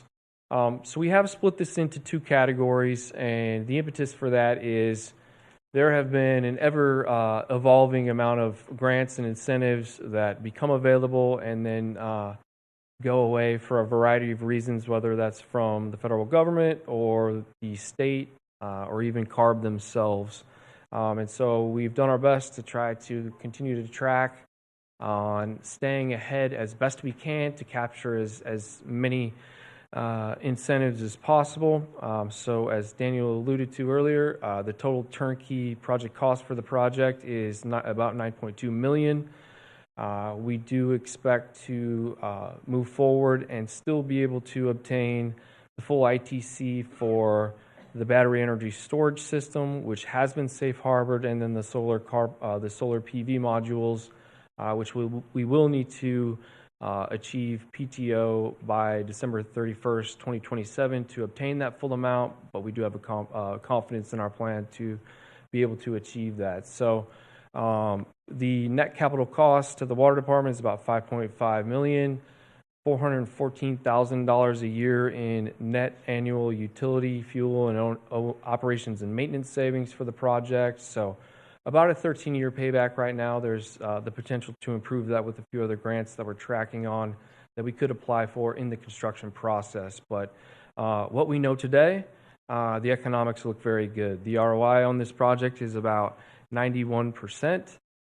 So the total project savings over the duration of the weighted life of the battery and the solar modules, the 25-year duration, is about $17.6 million in savings with a net project benefit of about $8.4 million. So if many of those grants and incentives do not come to fruition that aren't already in hand, this is, and I don't necessarily like using worst case scenario, but this is based on what we already have in hand. You know, if nothing else happens, this would be the worst case scenario. So not many other variables change. We just don't have near as many grants and incentives. So you see that went down to about $1.68 million in primarily the ITC for the solar PV. And so that reduces the net capital cost for the water department and reduces the net program benefit by about $2 million, from $8.4 million to approximately $6.4 million. So as far as the overall benefit for this project, again, when you combine solar, battery, and this entire enterprise's funds fleet transitioning over the next decade plus, the benefits from this project for the solar PV is about 406 metric tons of CO2 removed from the atmosphere. EV is 425 for a total of 831 metric tons of CO2e for this location, which is a pretty significant number when you think about some of the other projects you've looked at in the past. So with that ends my presentation. Brevity's not always been my strongest suit, but I did all right, didn't I? Thank you, Mr. Strom. Mr. Clegg, do you have any further comments before we go to the public? Thank you, Mayor. No. Thank you. So at this time, public hearing item 8A is open. Madam Clerk, how many people would like to speak in opposition to staff's recommendation by phone or in person? Mayor Goh, there is one person that has registered to speak in opposition that is an in-person speaker, and we have not received any registrations over the phone. Thank you. Would you please call the first speaker? The speaker is Terry Maxwell.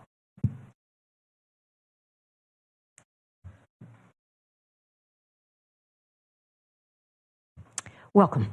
So I got 10 minutes. that right? Yeah. Attorney Maxwell, yeah, I got some concerns about this. I appreciate them giving you the worst case scenario, but I'm not sure that they really covered everything. You do know that the solar panels have a deficiency. They don't work as well year in and year out. They lose about 2% of their efficiency. So I don't know if that is actually, excuse me, that is part of what you're looking at. You had 3 items tonight that you looked at: 6F14, 6F15, and 6F16. These are all change orders. These are all projects that have been ongoing, and all of them have had change orders that have increased the cost of each one of those substantially. For the first one, the original cost was supposed to be $18 million. It ended up being over 26, and it's still going. That's a 43% increase over the expected cost. The second one, the expected cost was 17.7 million, and it's now cost us 43.2 million. That's a 143% increase over the cost that was expected. And the most recent one is the, excuse me, I'm really sorry. The last one is the reconstruction, the remodeling that's going on in this building. Originally was supposed to be, thank you very much, appreciate it. It was originally supposed to be $800,000, and that one has also been increased by 10.8%. When you are considering this, and you consider on a long-term basis how much you're going to make in return, I think you know don't make the mistake all governments do, which is they always depend on the best case scenario. And then when the worst case scenario happens, they're not prepared for the kind of expenses that go along with it.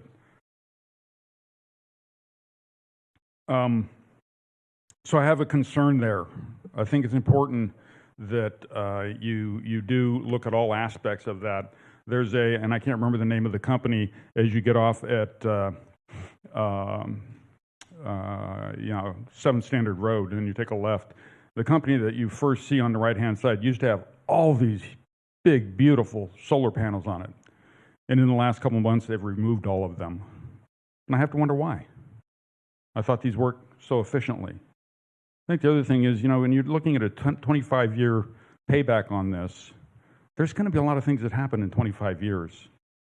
And just like some of the other things that have happened, if you know anything about solar paneling and some of the initial projects that were put together, the one that was over on the way to Las Vegas didn't work out, killed a lot of birds, and was not efficient enough. And I just wonder how many of those projects, as we go forward, are going to continue to remove the electric gridding that is so popular today, but may not be popular tomorrow. You're really setting yourself up for really no wiggle room if you're going to sign a contract for, I don't know, can we really afford $9.2 million at this point, and get a payback in at best, 13 years, and at worst, 18 years, and that's on a best case scenario, with nothing else happening. You have to assume that this is not a single item that is going to stay the same over that period of time. And I would ask you to look at some of the other things that are happening in this particular field to make sure that we're making a good decision here. I think that's, I'm not that opposed to something like this as long as it's been looked at up, down, and every consideration. Most importantly, can we afford this? Should we invest in something that is going to take that amount of time before we, quote, see our money out of it? I don't know, but I think this council should take that very, very seriously before considering actually going forward on this particular project. Thank you. Thank you, Mr. Maxwell. Madam Clerk, is there anyone else? I think you said just one speaker. Marigo, that was the only speaker registered in opposition for this item. Thank you. So now we'll move on to those who wish to speak in favor of staff's recommendation, starting with the Assistant Water Director, Danielle Maldonado, and Wilden Consultant, Scott Strom, who are here in person if they still wish to speak. Mr. Maldonado? Anything further? Nothing further. Thank you.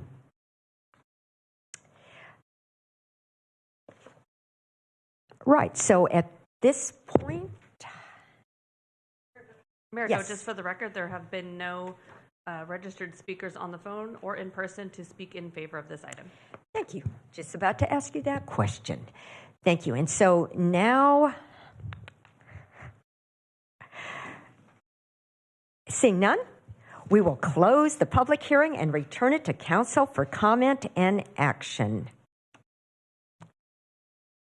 Councilmember Bashir Tosh. What fund is going to pay for this? This will come out of the Water Enterprise Fund.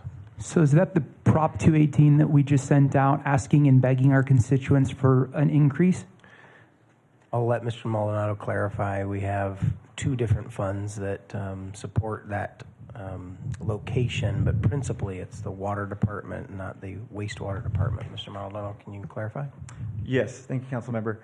This fund is actually the Municipal Drinking Water Fund. It's a separate enterprise fund, separate from the wastewater sewer fund, as well as we have an additional fund of river and agricultural.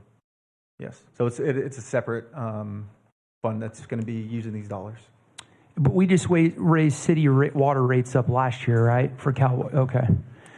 And we did that telling people that we were putting PFAS filters in the water because it was a state mandate. And then we raised Prop 218 for sewage because I feel like a schmuck, to be honest, because when rates were raised, my rates were raised for my water. I wasn't told that this was going to be, it looks cool. I get it. But if you tell me you're broke and you need money because you're bleeding to death, but then you turn around and you go to, Camelot Park to ride go-karts, something is wrong there. And I see this as a decent project, but I don't understand how we can justify projects like this when we're telling people we need money for basic resources in our community. And if we don't tax you more, we are going to cease to be able to provide these awesome resources. Again, I think it looks okay, but we just got done telling people we didn't have money for basic things. I don't understand how we could waste money on this. And the change orders, oh my gosh, for sure this is going to cost more than $9 million. I mean, this will be a moment we look back on when we pull the tapes and say, how much did the project actually end up costing us when we were telling people we needed more money for PFAS filters and sewage treatment facilities in our town? While they're struggling and they're trying to just make ends meet. We have all these conversations, and I told all of my constituents when we raised our water rates and our sewage rates that we're going to be good stewards of our money. I hear we're going to save some money, but in 2 years of being up here, I don't see it. So I have no further. Thank you, comments. Councilmember Bashir Tosh. Councilmember Coleman. Thank you, Mayor. Thank you, Councilmember Bashir Tosh, for clarifying that, because that was one of my questions too, is where's this money coming from? In general, I support this, the idea of this, but, before we approved $9.2 million, I really wanted to focus on the worst case scenario, and I want to thank Terry Maxwell for coming and talking tonight and reminding us that hopefully we won't kill any birds with our solar panels here. But no, he raises some interesting points, some good points, and they were some of the same points that I had on this when I reviewed this, because a large portion of this is subject to incentive funding from. Oh, you moved. I'm sorry. Yeah, you sat down. I was like, where are you at? Okay. And maybe I shouldn't talk to you directly, just talk to the staff in general. But what exactly is guaranteed in the project in terms of project energy savings? I'm not real clear on how much we're paying now, and then how much are again, maybe it's just a big number, but if it was my house, I'd be looking at what's my PG&E bill now and what's it going to be after I'm done.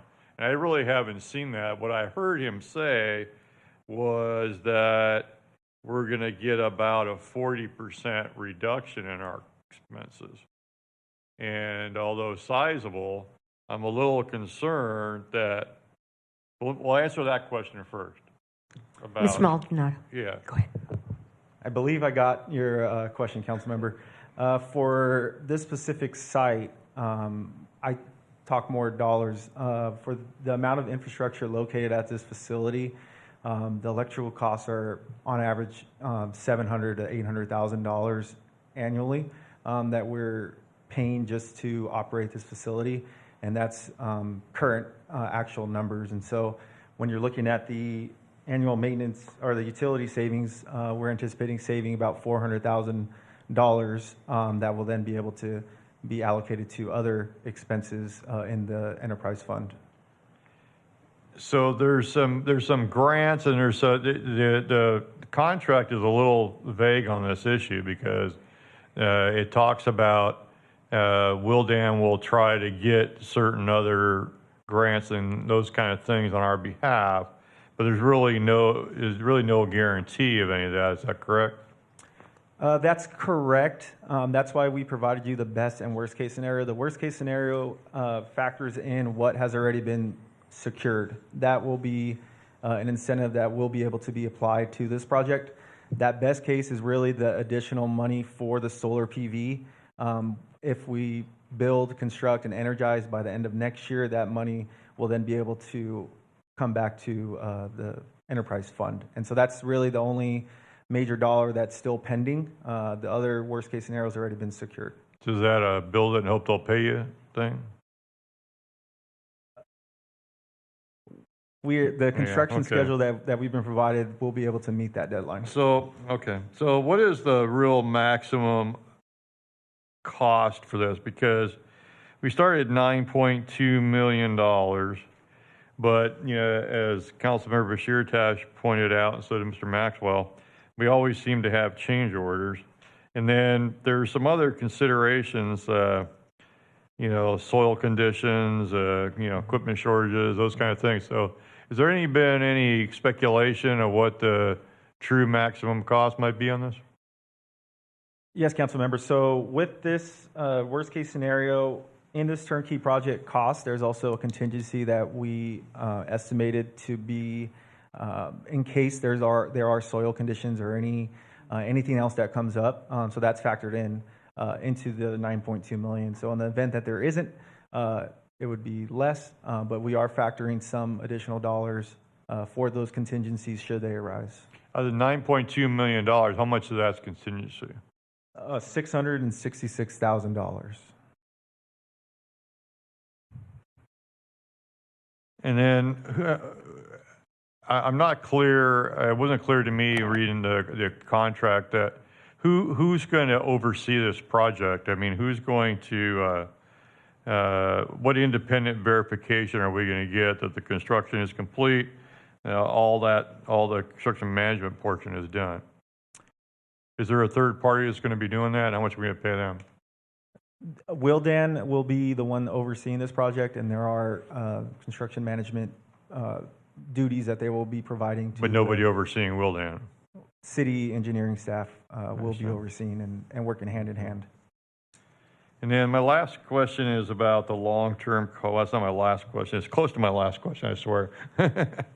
The long-term cost, these batteries, battery replacement, inverters, you know, that wear out, maintenance cost.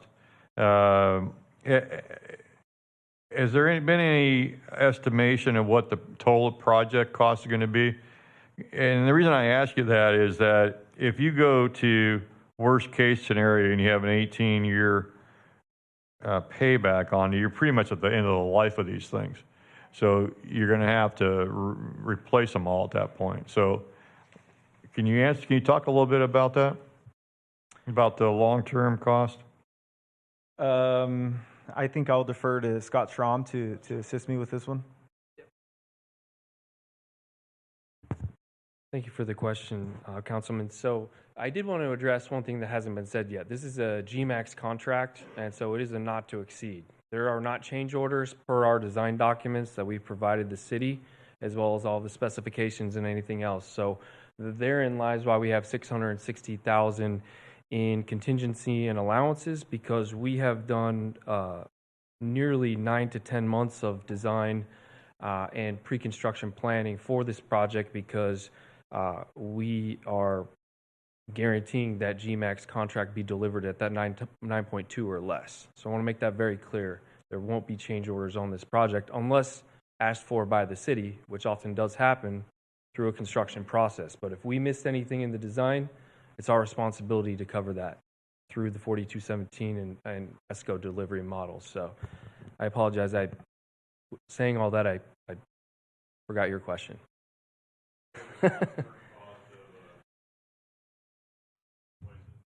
Yeah, so in the full investment grade audit report, which was provided to you, there are some cash flows in there.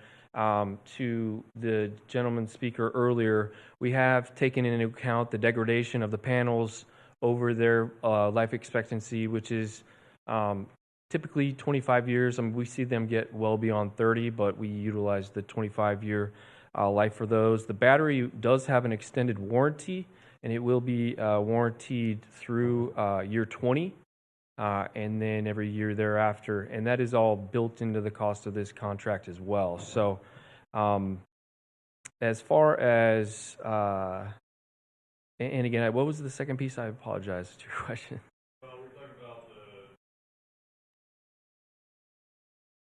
Yeah, correct. That's all built into that cash flow. If you wanted to look at that in the investment grade audit, we have for the EV as well as for the solar and battery. It's all built into that 25-year model. So you can see the increasing O&M costs to maintain the systems and then to get full life expectancy and then other as you mentioned, inverters and other costs are built into ongoing costs over that 25-year term, and then the savings and then the benefit of utility escalation to capture as PG&E raises your rates. It hedges you to make more savings in the future that we don't guarantee, because that's gravy for the city. So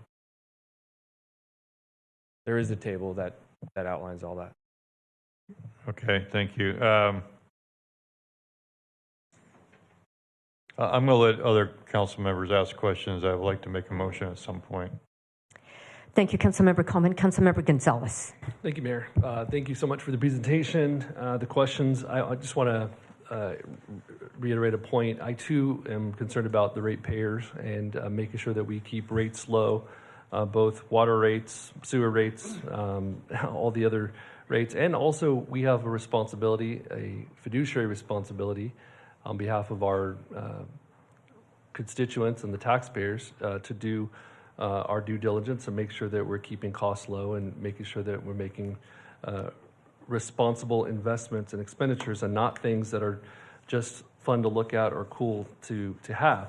And so I appreciate this presentation, and I want to point us to the number one goal of this project, which I think is the most worthwhile, and that is fiscal responsibility. We spend in this department, if I'm correct, if I heard correctly, $700,000 to $800,000 Just for this site. Just for this in site. This department, it's in quite a bit more. electrical. And there is no guarantee that, in fact, we should not expect for electrical utilities to decrease or to remain the same. In fact, there has been evidence that over the last 5 years, we've seen an average increase in our electrical payment, an increase of about 10.2% annually. 10.2%. So we have to ask ourselves a question: what is the cost of doing nothing? We will see an increase in these utility expenses, another 10% in next year, the year after that, and the year after that. So help me understand. And I want to turn to the worst case scenario, because I think it's fair for us to make assumptions that we won't receive any type of additional incentives or supports for this program. Help me understand what is the financial benefit for the city of Bakersfield in year 1, year 2, and then year 13 moving on forward. What is that financial benefit? Because from my constituents and a lot of folks that I love and care about, they've installed solar on their homes, and it's for one reason: save money. Seems like that should be the same reason for the city. But help me understand, in case I'm missing something, because I thought that was the number one. It number absolutely one goal here. is. And first and foremost, because the water department will be paying capital that they set aside in their capital budget to pay for this, that means immediately in year 1, when savings are achieved, that $414,000, that's utility and O&M savings from all of the electrical consumption on the site, as well as the O&M on the EV vehicles that will begin transitioning. So after year 1, that $414,000 isn't going to offset a bond or a lease or any payment. That is immediately reallocated within the water department. So as you have this 5-year rate increase for the domestic water fund, we are going to help you within that 5 years save $2.5 million that you won't have to raise taxes the next time that there is a rate increase. And so we want to continue to hedge you in reducing your tax burden on all of these enterprises in the future. In addition, to your point, and that was very astute, Councilman Gonzalez, we are saving units, and we are measuring those and guaranteeing those through the International Performance Measurement and Verification Protocol. It is an independent, worldwide way to measure the savings through the units, and we guarantee those units to you. So as PG&E's rates rise, we're still saving units. That increase in dollars is now creating even more savings than if, like you said, you do nothing. It's further exacerbating your water department's enterprise fund budget, thus you have to raise taxes in the future. So in fact, those savings that we can realize, we can actually put into our reserve fund for future capital projects. In future council in the next 5 to 10 years will have to consider a rate plan for any type of capital improvements. This may in fact help save the ratepayer in future years.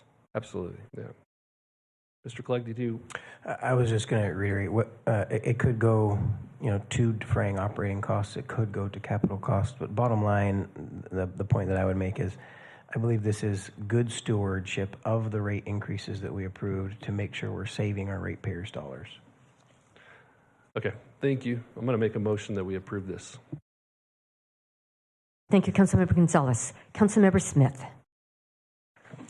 Thank you, Mayor. I appreciate answering the questions that were asked. The degradation has been taken into account. Absolutely. That's in that cash flow if you look in the investment grade audit.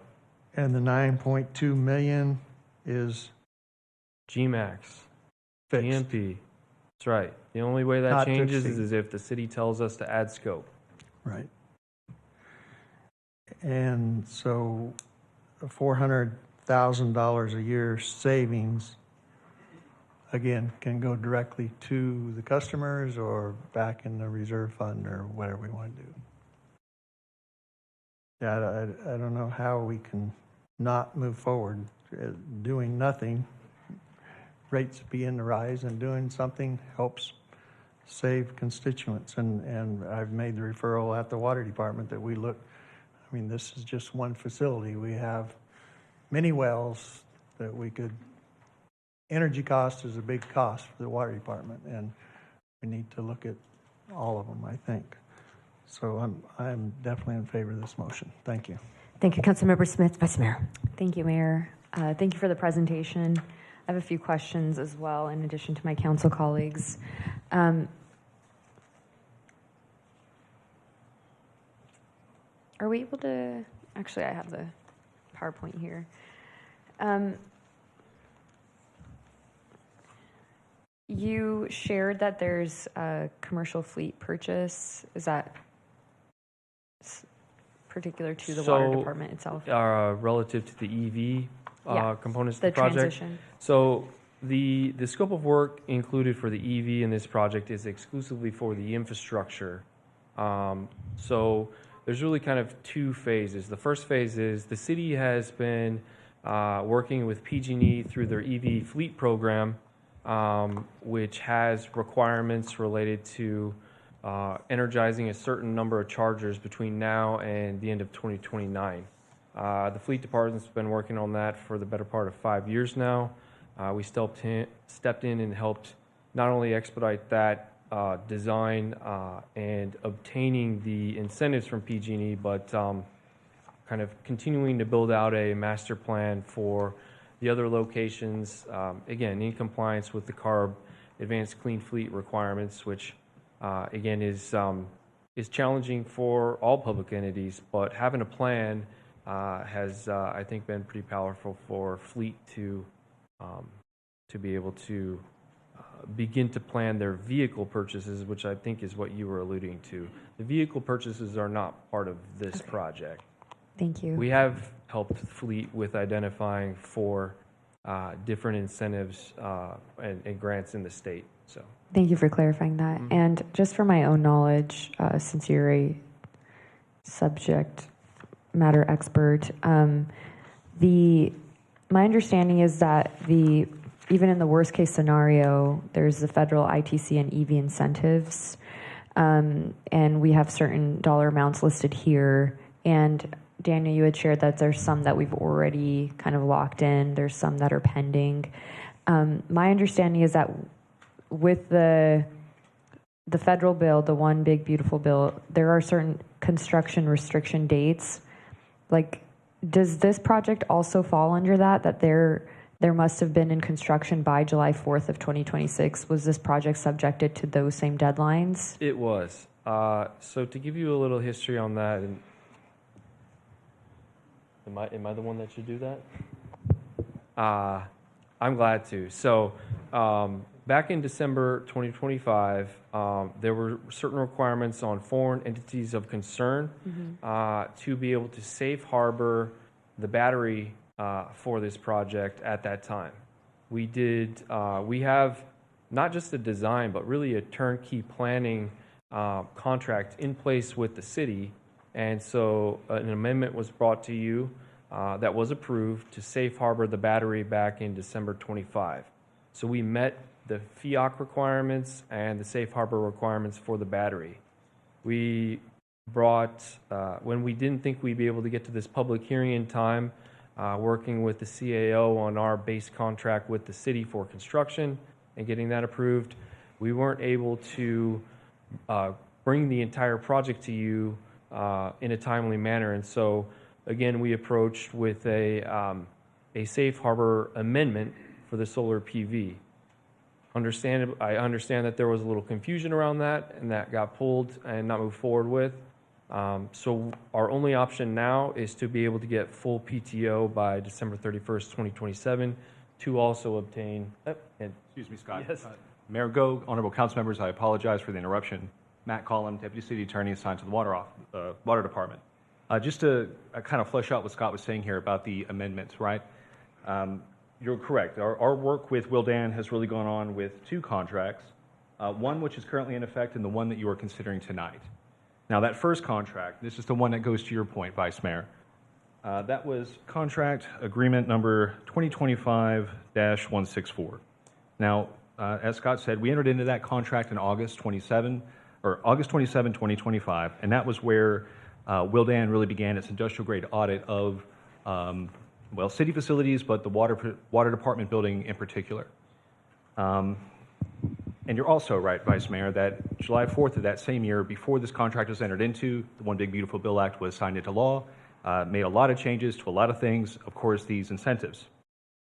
Now, the BESS, the Battery Energy Storage System, which is a Tesla battery, created by an American company, a company that's headquartered in Texas, I believe, at this point, but their main manufacturing facility for this particular BESS is in Shanghai at their Gigafactory or Megafactory.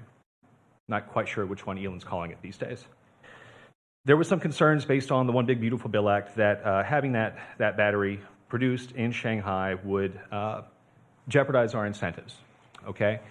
So what we decided to do with this amendment that was passed in November was to purchase that battery, but to also preserve the council's ability to say no to the energy savings performance contract. We knew that when we were doing this contract with the IGA, investment grade audit, that before we moved forward into this energy performance savings contract, if it made sense to do so, we had to preserve this body's ability to make that decision and have this public hearing that you're at today. So I just want to make it very clear that when we did purchase that battery, we preserved the council's ability to say no to moving forward, and we also made sure that that battery could be used for other uses, not just for this project.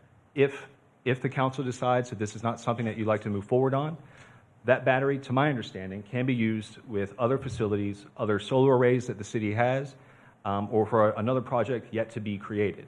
But once we purchase that battery and pay it, it is ours. It does not belong to Willdan. It belongs to the city of Bakersfield.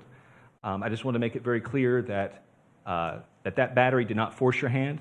We made sure that that did not happen. So if you decide, whatever you decide, that battery is yours, and it can go to this new facility if you would like to do that, but it could also be directed towards a different place here in the city, again, to help build more reliable infrastructure and to help reduce the rates of your constituents. And that's all I really wanted to say, just to clear that up. When it comes to any of the ITC credits, Scott really is going to be your guy on that. I'm still, I know quite a bit about it, but I'm still getting up to speed on it as well, and it is a changing space right now in the federal government. Mm-hmm. But from what I do understand,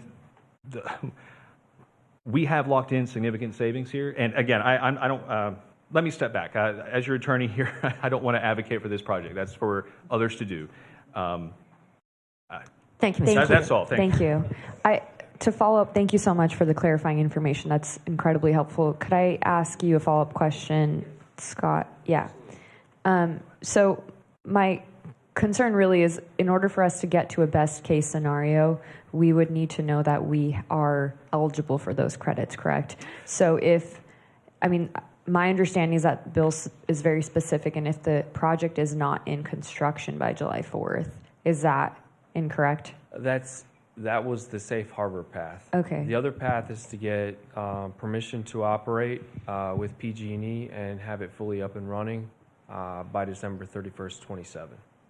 So we have approximately 16 months to be able to achieve that. For the PG&E incentives, rather than the federal? That is PG&E is the utility, and part of being able to obtain the ITC from the federal government, we have to have it energized. And so PG&E has to sign off on it before December 31st. Correct. And we have submitted applications, and so both the solar and the battery have been submitted. Right. We just didn't meet the first threshold that you're aware of. Okay. So that was the safe harbor on July 3rd of this year. Yeah. Thank you. Understood. With the construction of the improvements that are being done, as Councilmember Coleman was asking, so you're overseeing them as Willdan. Are those construction firms that you would hire then? So we've already conducted a competitive bid process. Okay. We are the engineer and the construction manager. We're the prime contractor for the construction, delivering this project turnkey for the city. Okay. Are those firms local to Bakersfield or Kern We County? did. We conducted a very highly attended competitive bid process with, I believe, over 7 trades, 7 electrical contractors. There is specialization in the solar and battery space, so there were firms from outside of Bakersfield, but will we have local firms working on this project? Yes. Okay, great. You mentioned microgrid. Can you expand on that? It was just something you mentioned, but I'm particularly interested in expanding our microgrids here in the city because South Bakersfield experiences power cuts when the summers roll around, and in making sure that we have enough capacity to source the energy that is either being created. Can you expand a little bit on? Sure. The generators at the Thousand Buena Vista site are reaching the end of life. They are in the water department's CIP, and so at that time, or with them being that close to end of life and already in the 5-year CIP to be replaced, it made sense for us to explore replacing the generators, tying those into the battery through a microgrid to have a significant amount of resiliency for the location. 4 hours from the battery, and then the generators as well. Can we just stop for a minute? We had a council member who had to step out, so we just need to wait until he returns to continue this. So just so you have an idea of where we are, after this is the last request from council to speak, there will be a vote, and then we'll take a 10-minute break, come back for the second public hearing. Following that, youth commissioners, that's when your presentation will occur. Then we'll continue with other items.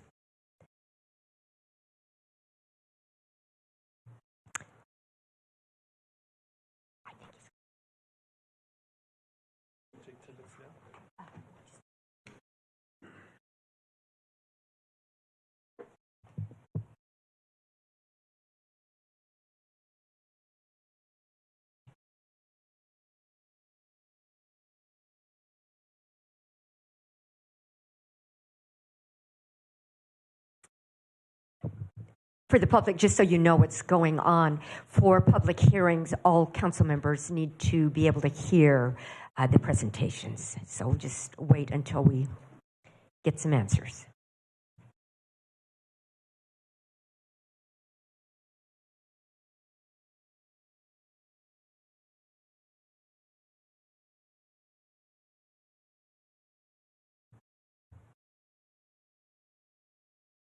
So youth commissioners, we'll be expecting a 25-page report from each of you on everything tonight.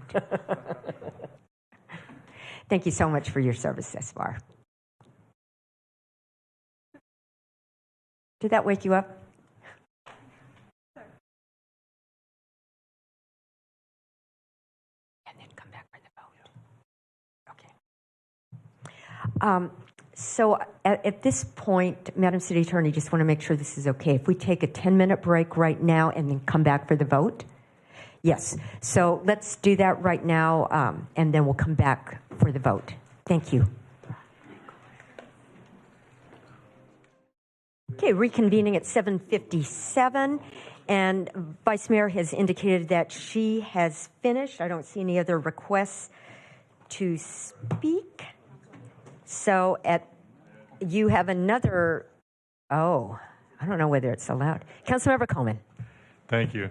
I have some concerns with this project. I don't think that the return on investment or the payback period, I think it's very expensive for the payback period. Yeah, best case, 14 years.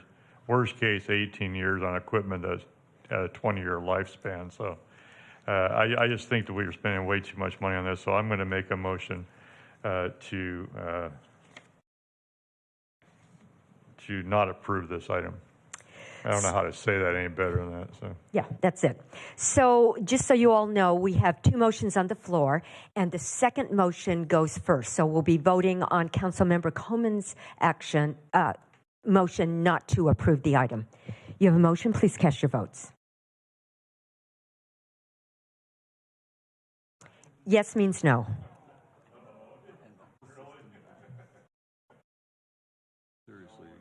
Yes, so right now you are voting on Councilmember Coleman's motion not to approve. So if you agree that you do not want to approve this, then you would press yes. Oh, all right, so can you just do a roll call vote, please? And technology staff. Vice Mayor Core? No. Councilmember Arias? Yes. Councilmember Gonzalez? No. Councilmember Smith? No. Councilmember Weir's vote has already been registered as a yes. Yes, meaning you're not approving. Councilmember Coman Yes. and Councilmember Bashir-Tosh. Yes.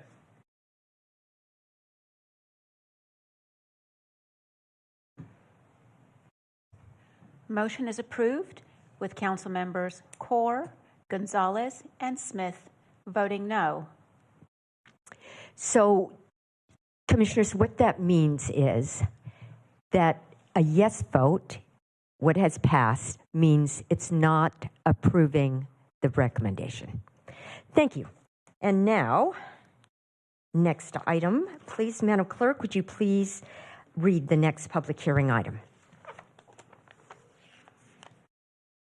And that was a very awkward way for me to say that, but I think you get it. You're all really smart.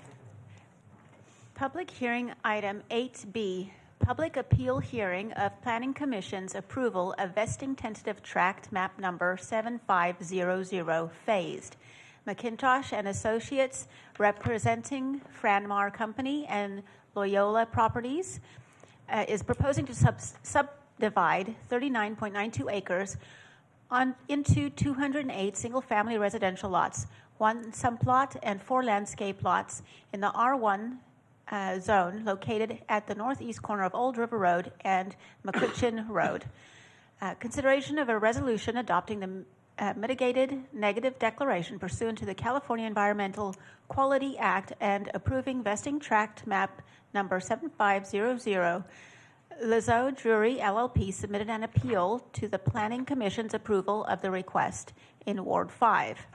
Staff recommends denying the appeal and upholding the Planning Commission's decision to approve vesting tentative tract map number 7500 and its proposed mitigated negative declaration. Thank you. And please note that we have a court reporter present who will be transcribing the hearing item, so it's important that everyone speaks slowly and clearly so that we can have an accurate record.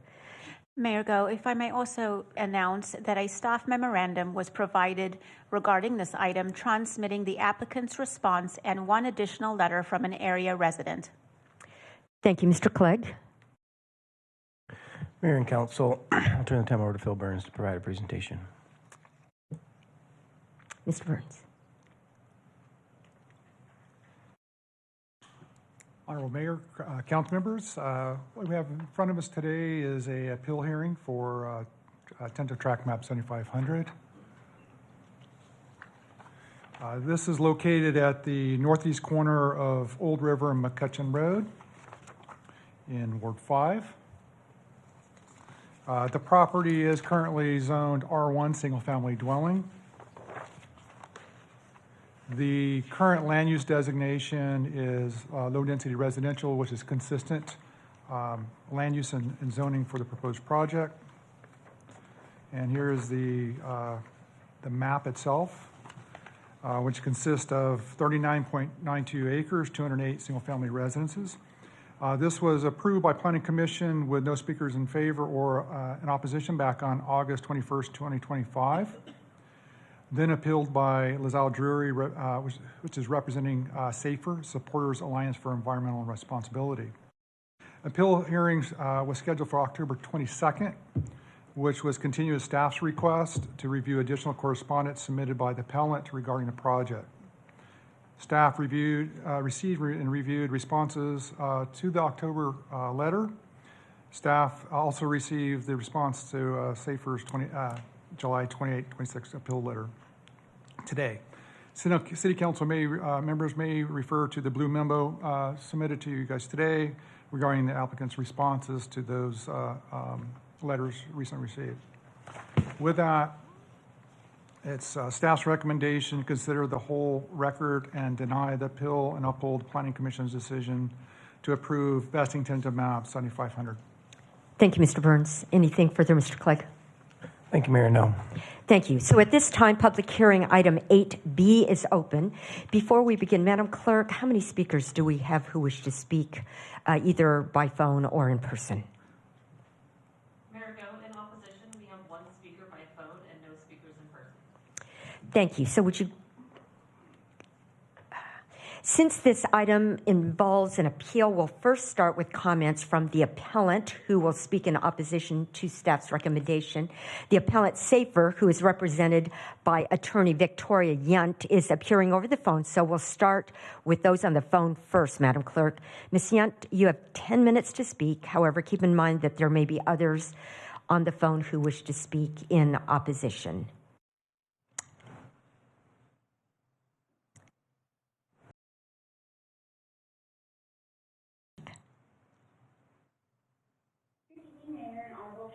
I would like to start by thanking you so much for fixing the technical difficulties at the beginning of the meeting. I really appreciate it, especially you, Madam Clerk, who reached out to me on email. So again, thank you very much. I, again, really appreciate it. As I already mentioned, my name is Victoria Yum, the environmental law firm Lazo Jury. I'm speaking on behalf of the Appellate Supporters Alliance for Environmental Responsibility, or SAFER.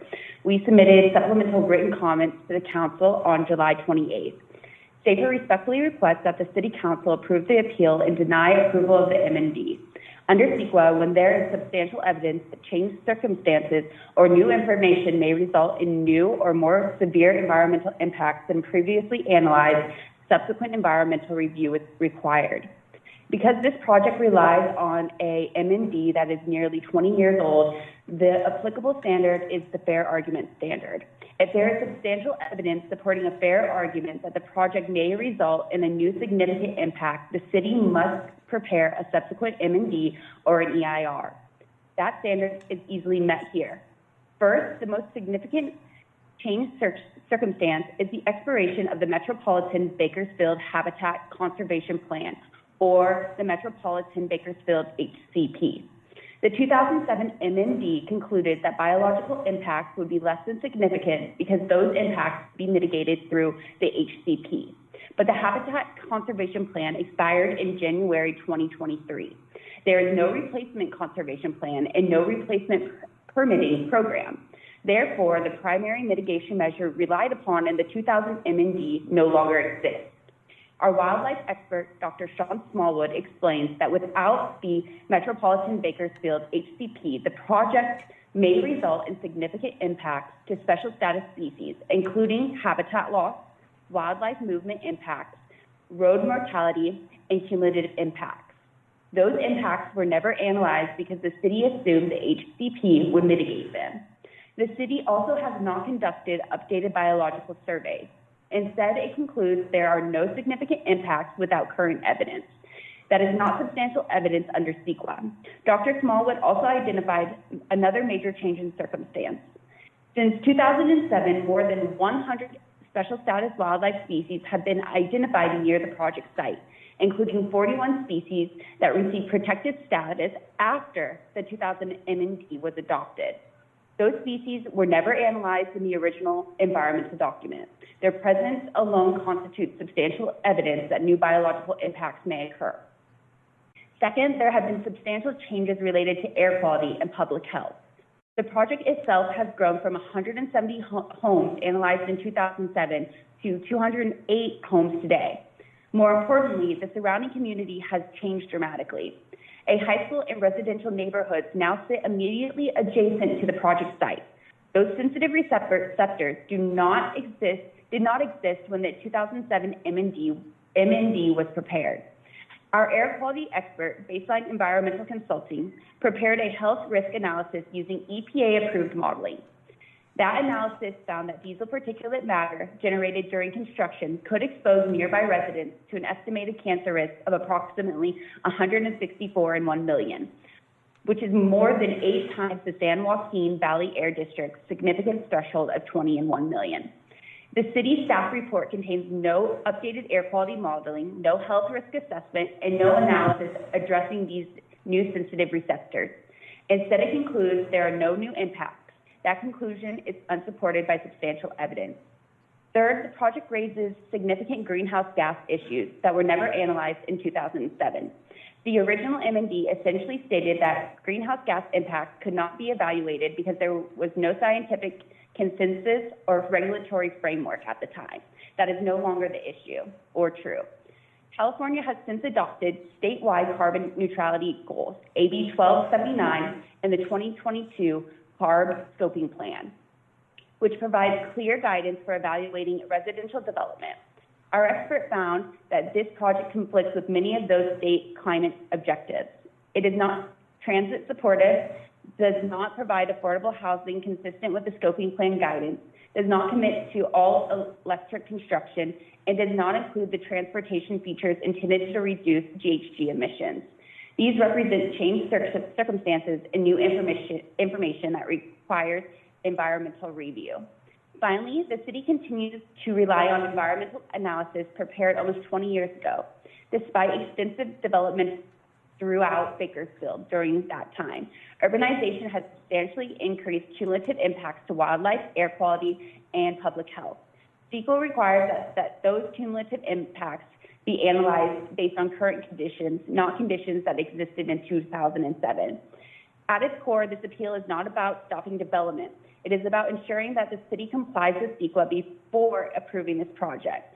The evidence before you, including expert opinions from a wildlife biologist and an air quality expert, demonstrate numerous changed circumstances and significant new information since the 2007 M&D was adopted. Under CEQA's fair argument standard, that is enough to require additional environmental review. For these reasons, SAFER respectfully requests that the City Council grant the appeal, set aside the approval relying on the 2007 M&D, and require preparation of a project-specific EIR before this project is approved. Thank you so much for your time and consideration this evening. Thank you, Ms. Yent. Madam Clerk, are there any others who wish to speak in opposition? Mayor Go, that is the only registered speaker in opposition. Thank you. And so now we'll move to those who wish to speak in favor of staff's recommendation, starting with the applicant for the project. And since the applicant, Blaine Neptune, on behalf of McIntosh and Associates, and attorney Sabrina Teller are here in person, we'll start with them.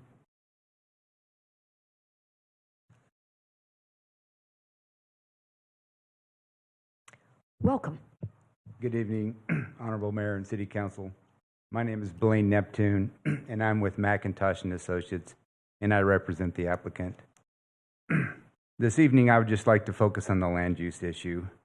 From a planning perspective, this project is very straightforward. Nearly 20 years ago, the city determined that this property should become part of the Bakersfield's urban growth area. The property was redesignated as low-density residential and rezoned to R1 single-family residential. Today, the request is simple, is to take the next step in implementing those decisions that went through the vesting tentative tract map. Given the surrounding uses, the agriculture is no longer well suited for long-term production.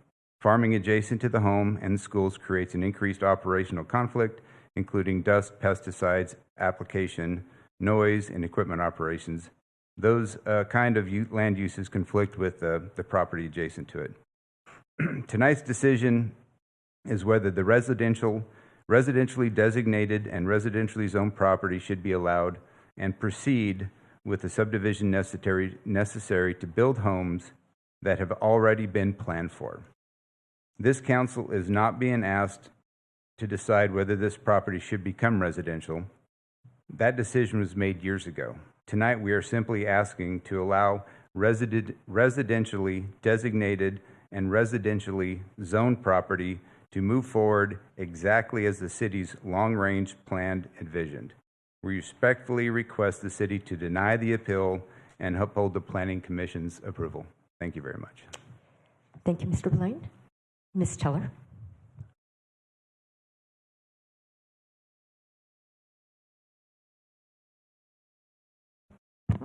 Good evening, Madam Mayor and council members. I'm Sabrina Teller with the law firm Remy Moose Manley on behalf of the applicant tonight.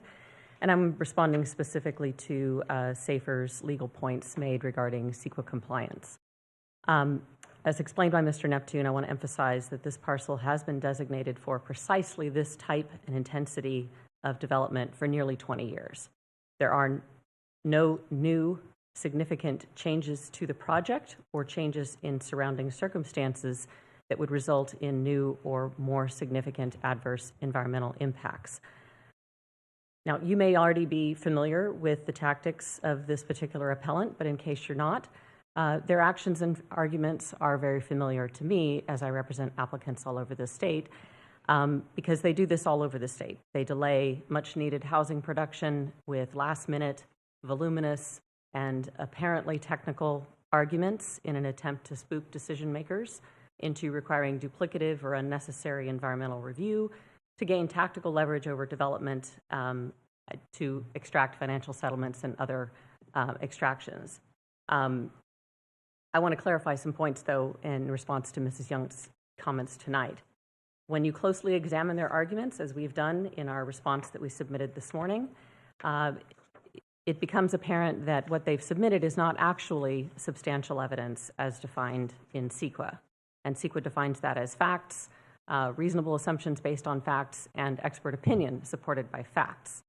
But as our response explains, they are relying on generalized studies and speculation and irrelevant information, contrary to what you're required to consider, which is actual information about this parcel and this proposed development. It is a false statement to say that there have been no updated studies. As we explained in our letter, and as has been in the record for a while, there were updated surveys of the site in 24 and 25, detected no special status species on the site, and therefore no mitigation is required. However, the applicant is willing to agree, if it is the will of the council, to add to the conditions of approval that are proposed that would incorporate sort of best practices of surveying the site pre-construction, just to confirm those findings of the surveys in 24 and 25. In case any critters wander onto the site, they would be dealt with according to standard conditions of avoidance, detection, and following state and federal agency protocols for handling those species and avoiding them appropriately. The conclusions of the original MND for the rezoning in 2008 remain valid and relevant. They are supported by up-to-date technical studies, which we've referenced in our letter, and supported by actual surveys of the site, contrary to SAFER's generalized studies and conjecture. It is squarely within this council's discretion to find that the appellant's arguments and evidence are not credible, and we urge you to do so here. We urge you to move staff's recommendation to deny the appeal and approve the project. Thank you. Thank you, Ms. Teller. Madam City Clerk, just to confirm that we have no other speakers in favor. You are correct, Mayor. Thank you. And so now we move to the rebuttal portion. If there's anyone who would like to provide rebuttal statements, Appellant Safer, who is represented by Ms. Yunt, would you like to provide a rebuttal?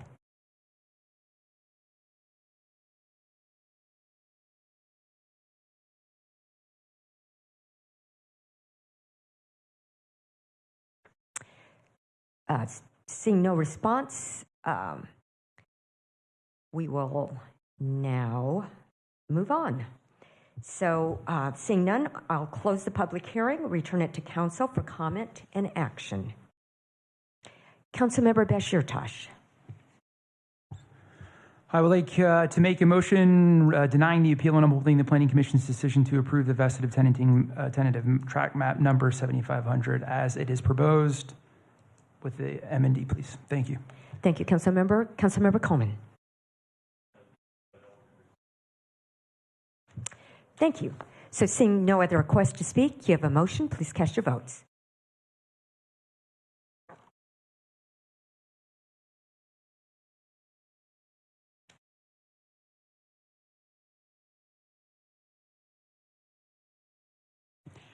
Motion is unanimously approved. Thank you. Madam Clerk, next item, please.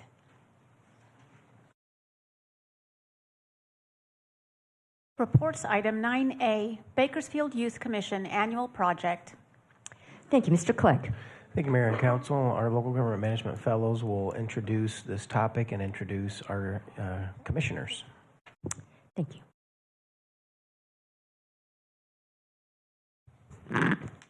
Good evening, Honorable Mayor, Vice Mayor, and council members. My name is Yari Nunez, and I am a management assistant / fellow in the city manager's office. I also have the honor of serving as the staff lead for the Bakersfield Youth Commission. The commissioners are seated behind me right now, but they will introduce themselves as they come up for their respective slide. And my name is Alex Hinojosa, also local government management fellow. Yadi was sort of the point person on this, and I assisted her, and so this is a termed position, and as her term quickly comes to a close, unfortunately, I will likely serve that role for next year's Youth Commission. That'll be a great privilege, but I also wanted to shout out staff members in the audience right now, Ashley Sombrano with the CAO, Alexa Tillett, who was here earlier helping with clerk's office, who was not here, and Adam Torres in the back, who's been a great help this whole time. And if I forgot to mention anyone, but I just wanted to shout them out. And also just a testament to all of your choices and participants and people that represented you in your wards and youth in your wards. The youth commissioners behind me not only were just troopers and stewards the entire way through, but also have waited here all day to share with you. So I just wanted to shout them out as well and their families. Very grateful that they are here to join us. So, before they come up for their presentation, I just wanted to provide council members and the audience with a bit of background about the Youth Commission and why it is that they do an annual project every year. So every year the Youth Commission identifies a key project, a key issue that youth are facing that year. Previous examples of annual projects that the Youth Commission have done in the past include a video campaign on anti-smoking and vaping, preparing backpacks for back to school for our unhoused youth and youth who may be falling on hard times. And this year, our youth really wanted to focus and address literacy rates across Kern County. They also wanted to increase free resources for literacy and inspire future generations and their families to read and build a love of reading. With that being said, I'll welcome our first commissioner, who is the mayor appointee. Ms. Michael will present on her little library, and our following commissioners will come up as they are called. Thank you. Welcome. Hi, thank you so much for having me. Good evening, Mayor and members of the City Council. My name is Claire Michael. I am one of the mayor appointees of the Bakersfield Youth Commission, and I'm really excited to share a little libraries project with you tonight. For my little library, I chose to place it at Calm Zoo. Calm Zoo is a place that is personally very meaningful to me because I volunteer there, and I wanted to give something back to a place that has given me and so many others so many great experiences and memories. I also had the opportunity to work with Alex Gallardo of the Arts Council of Kern while decorating the library. His help and creativity allowed us to take a simple wooden box and turn it into something colorful, welcoming, and unique to our community. Overall, we hope that these little libraries become more than just places to find books. We hope that they encourage curiosity, imagination, and a love of reading throughout Bakersfield. Even something as small as giving a child access to a book can make a lasting impact, and we're all really grateful that we had the opportunity to be a part of that. Thank you so much for allowing us to bring this project to the Bakersfield community. We hope you enjoyed these little libraries as much as we enjoyed creating them. And now we will hear from the Ward 1 Commissioner.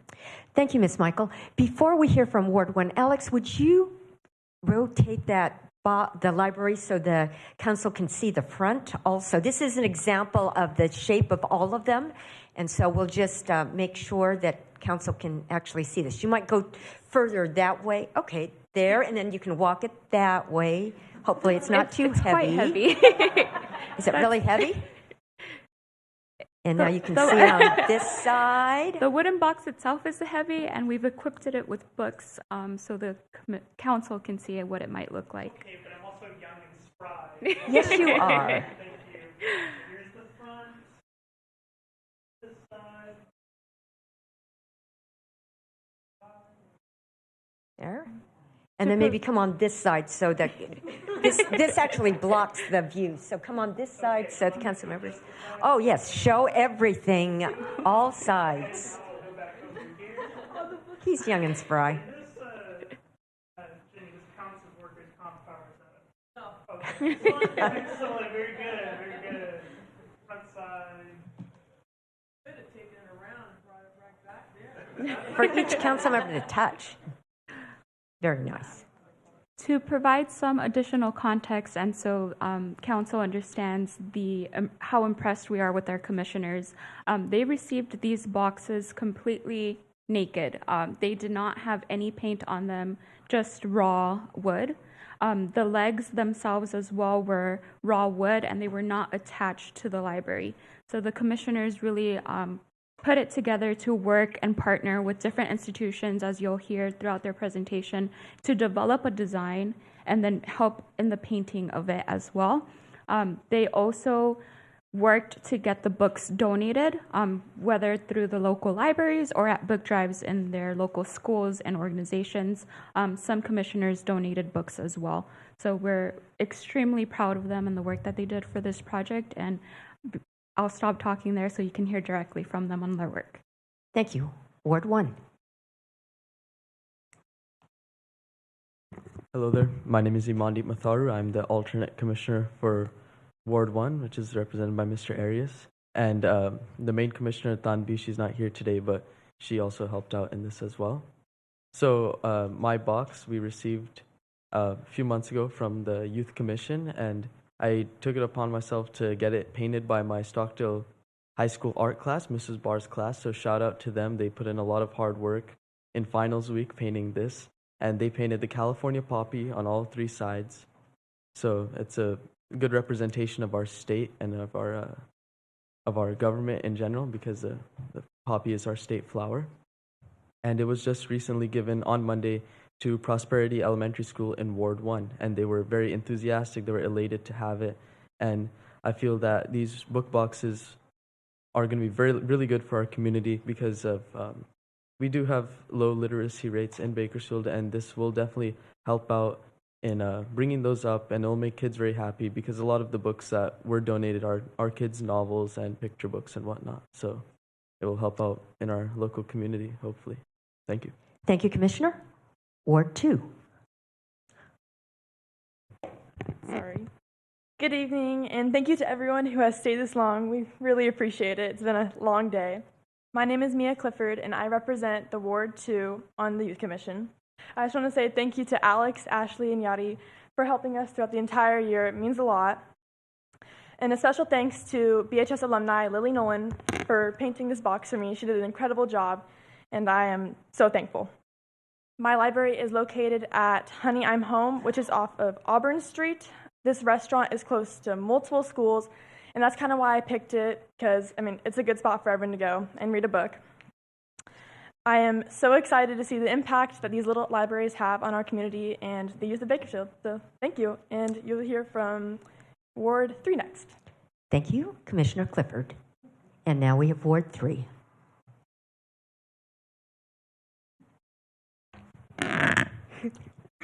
Good evening, council members. My name is Caitlin Henches, and I represent Ward 3 for the Bakersfield Youth Commission.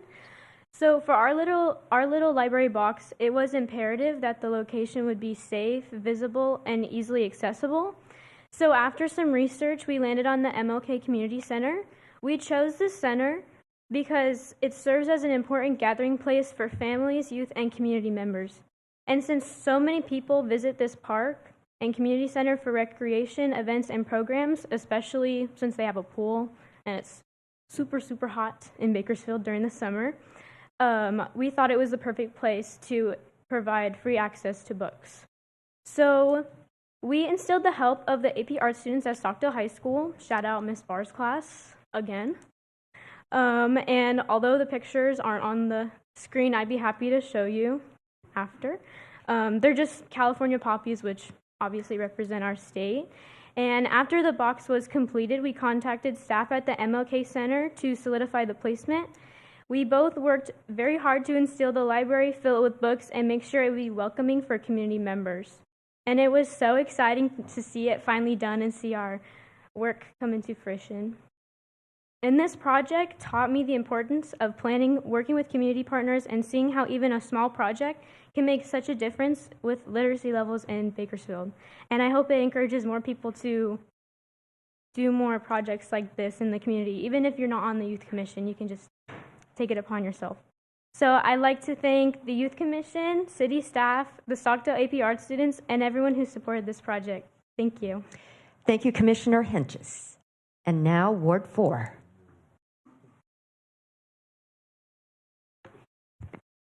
Good evening, Mayor, Vice Mayor, and Council. My name is John Aw, and I'm a recent graduate, high school graduate. I am the regular member of Ward 4 and also represent as the chairman of the Youth Commission. Oh, perfect.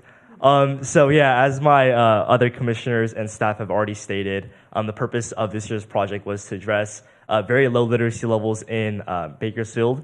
Across a lot of the high schools, according to the California Assessment of Student Performance and Progress, which are CASP tests, those are state-level administered tests, there's a sub 70% proficiency in English and language arts, and especially in lower socioeconomic areas, which was very important to us because we realized that by providing free books and free opportunities for students to be exposed to reading in their formative years, we have a chance at actually making a real impact.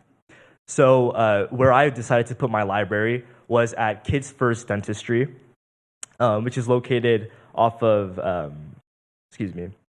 which is located on Callaway, and we put it in the waiting lobby. A lot of the decorations that you see on our library include a logo and some splatter paint designs, which Alex Gallardo from the Arts Council of Kern helped to design with. And you see here Dr. Justin de Guzman from Kids First Dentistry helping us load the box.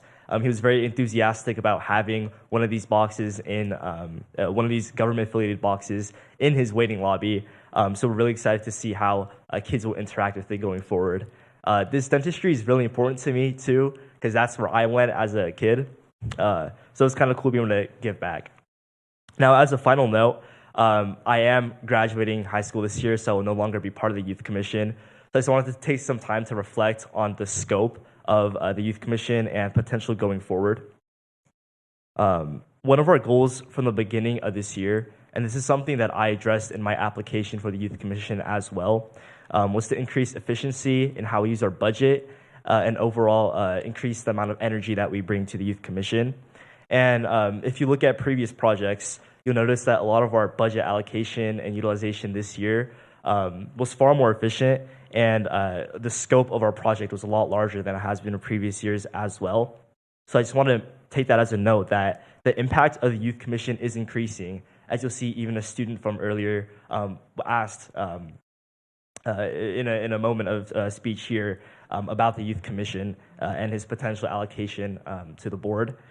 So I just want to say that impact is definitely increasing in the Youth Commission, and there's a lot of potential for significant exposure and actual influence on students in Bakersfield. Youth Commission is gaining a lot of traction, and I think increased support and attention, in addition to what the council has already given us, would be really great for the Youth Commission going forward. So I just want to say that I'm really proud of the work that we've done this year, and hopefully I hope to hear some great things from the Youth Commission in collaboration with the council going forward. Thank you. Thank you, Commissioner Ah, and thank you for serving as chairman, and best wishes as you move on to Princeton, is it? I think so. Yeah. Princeton. And now, Ward 5. Welcome. Hello, good evening, Mayor, Vice Mayor, and council members. My name is Jasmine Bajwa, and I currently serve as your alternate under Councilmember Coleman for Ward 5. Before I wanted to explain our project, I just wanted to state it was so weird to see how difficult it was to find a place to put this in Ward 5. Seeing as I live in Ward 5 and I have a bunch of connections with Ward 5, it was quite hard, which kind of shocked me, but thanks to Alex, since he used to be at CSUB's SRC, and his friend Brian, we were able to place it into one of Bakersfield's most populated universities, and it's a D1. So I was very proud to see that this big of a project, as John addressed, with Bakersfield having low literacy rates, it's going to be in CSUB, which has a strong education department. And as someone who just previously did research at CSUB over the summer, I was quite happy to see that just after placing it, a couple of days later, Alex reached out to me and said that your library is going very well. It's not just the university students that are looking at it. Since CSUB is open to the population and the public, a lot of people are also coming into it. So I'm very proud to see that. But the reason I chose CSUB was, again, because it's a university in Bakersfield. A lot of students don't have access to a library card, or it's too far because of transportation. So seeing it, CSUB is in a hot spot. It's walking distance from a lot of houses, so they can just go there. But I wasn't able to do this project without the help of my high school's AP art students, especially the student. She just graduated, and it was very surprising to see that even after she graduated, taking her AP test, she still had the energy to kind of paint this. And it reflects a lot about Bakersfield. I know one side is just all about the books that we read, from Dork Diaries, Clifford the Big Red Dog, one of my favorite books. It was showcased on there. On the other side, it also showcased all the Bakersfield animals, such as the otters, which were really nice. But my favorite was probably the back. You can't really see it in the photos, but the back showcased everything we have in Bakersfield. The Bakersfield sign, all the plants and trees, everything that Bakersfield has to offer, it showcases on the back. So that's very nice to see. But to conclude my statement, I have to thank the Commission for allowing me to have this opportunity. I hope reappointment in the future will allow me to come back to serve on the Commission, and whatever impact I made this year, I can further take it on next year. Thank you. Thank you, Commissioner Bajwa. And now, Ward 6.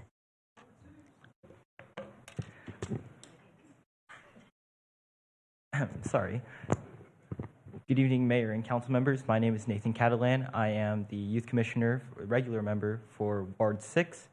My library was painted by my former art teacher, local artist, Mr. Espanola, and his students.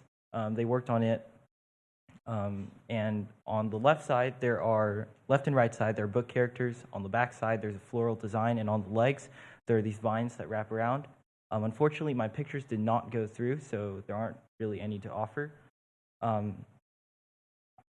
The library will be installed at Pin Oak Park, which is located in a large neighborhood area. So hopefully that a lot of the families in the area who will be visiting the park will be able to utilize the library. On my final note is I'd like to emphasize the importance of these libraries because I did do my research, and in Kern County, only 40% of students actually meet the ELA requirements. And adults, only 15%, up to 15% of them actually don't read at a high school level. So getting this early engagement with reading materials, books, is very important. For pictures, I do have them on my phone, so if anyone would like to see them afterwards, I will show them. Thank you so much. Thank you, Commissioner Catalan. And for Ward 7, I think staff will present that. Hello. Unfortunately, our Ward 7 commissioners weren't unable to join us, but that is Abigail Arellano and Japji Kaur. Their little library has been fully decorated, and the location is confirmed to be at CTEC, the Career and Technical Education Center. They are awaiting for their main partner, the CTEC principal, Brian Miller, to come back from vacation so that they can drop that off. But that is a confirmed location, and they have their books and everything ready to go. As you may have heard from the rest of the commissioners, they also did the work to locate and place their little libraries. So every single location was identified by our commissioners, and then they worked to either reach out to the business owner or a partner in that area to place that all by themselves with minimal assistance from Alex and I. One thing that hasn't been pointed out that I would like to make reference to on the little libraries, you won't be able to see because the front is not facing you anymore. There are two charter signs. One sign is a plaque with the Youth Commission logo, just stating that the Youth Commission of 2025 and 2026 were able to make this possible, and to reference Commissioner these boxes were completed under budget. So each of our commissioners were allocated a certain amount, and they were all able to complete their little libraries within that allocated amount. There is also another plaque that you'll see, which designates the little libraries as official Free Little Libraries. Free Little Libraries is a nonprofit national organization that we have partnered with. These are officially part of that nonprofit system, and if you log into littlefreelibraries.com, there is a map and it'll showcase the location of every single one of these libraries. So for the audience, if you're looking for a little library that's close to you, even if it's not one of the Youth Commission libraries, you can look up your address and be directed to the closest library as a part of this organization. Our little libraries have not been registered yet, as we were waiting for final confirmation for some locations, but they will be done within this week and a part of that official charter system. And I'd say that's about it, unless the commissioners have something else they want to share. No? Okay. Thank you so much, Yadi and Alex. And Deputy City Attorney Ashley Zambrano was present throughout the meetings. It's been wonderful to watch you grow. So I'm just going to invite you up if you'd like to offer a few comments. Just, yes, you. You have been guiding them through months of this project and just watching our commissioners grow. So if you'd just like to offer a few comments. I will offer a few comments, Mayor. One of the things that's really outstanding about watching the youth commissioners is that when they first start, it's very awkward. It's very nervous for everyone. They have to sit on the dais. They sit exactly where you are for each meeting. They have one meeting a month, and they have to learn all the procedure of running a meeting, making motions, discussing with their colleagues. And while they're doing that, they have to come up with an annual project, and they don't know each other.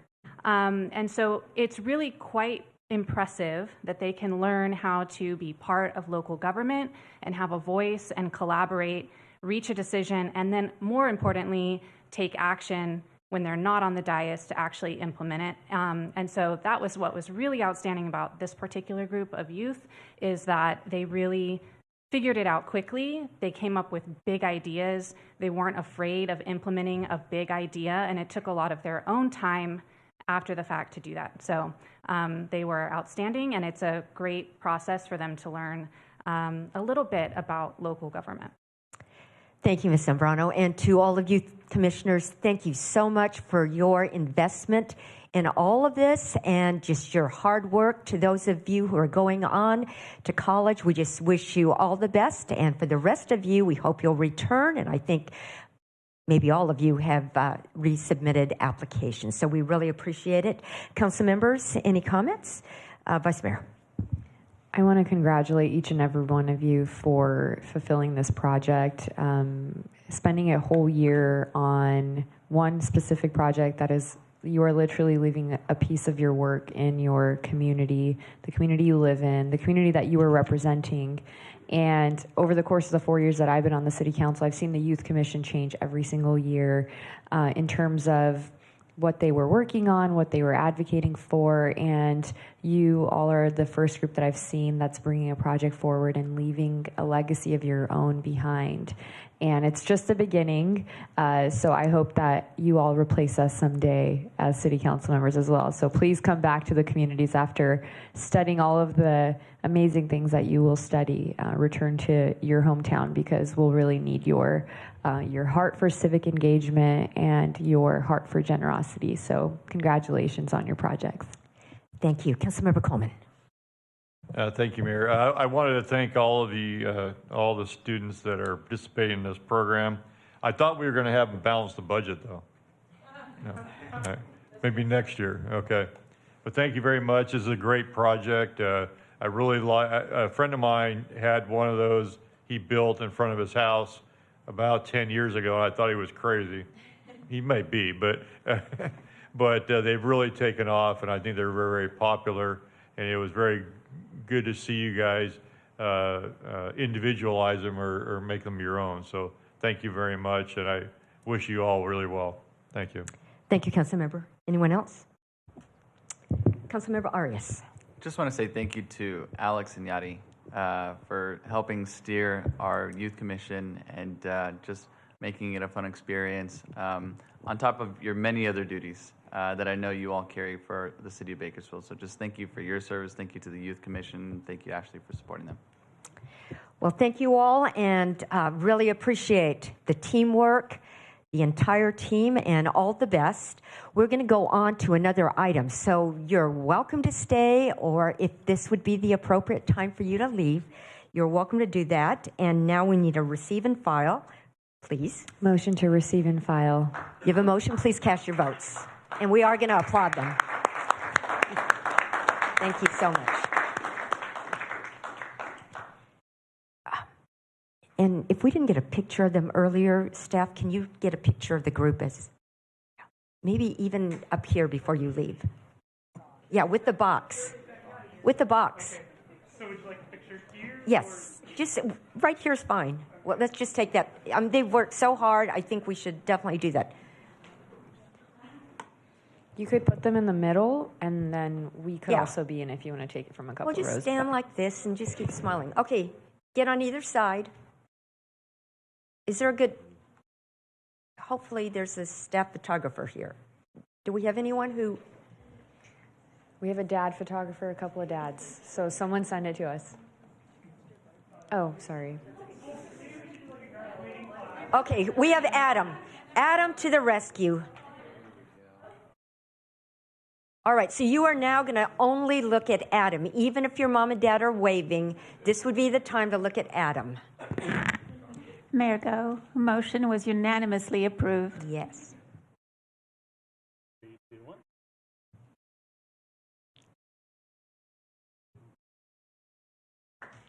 Give it up for the Youth Commission. Oh, and now, yes, let's not forget. Wait, Ashley. Ashley, this is an order from the mayor. You very much helped guide them this year.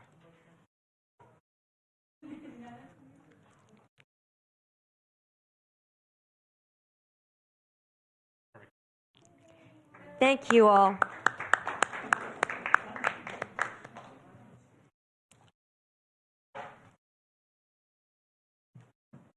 And Alex, you won't need to lift your weights tonight. Good job. Thank you.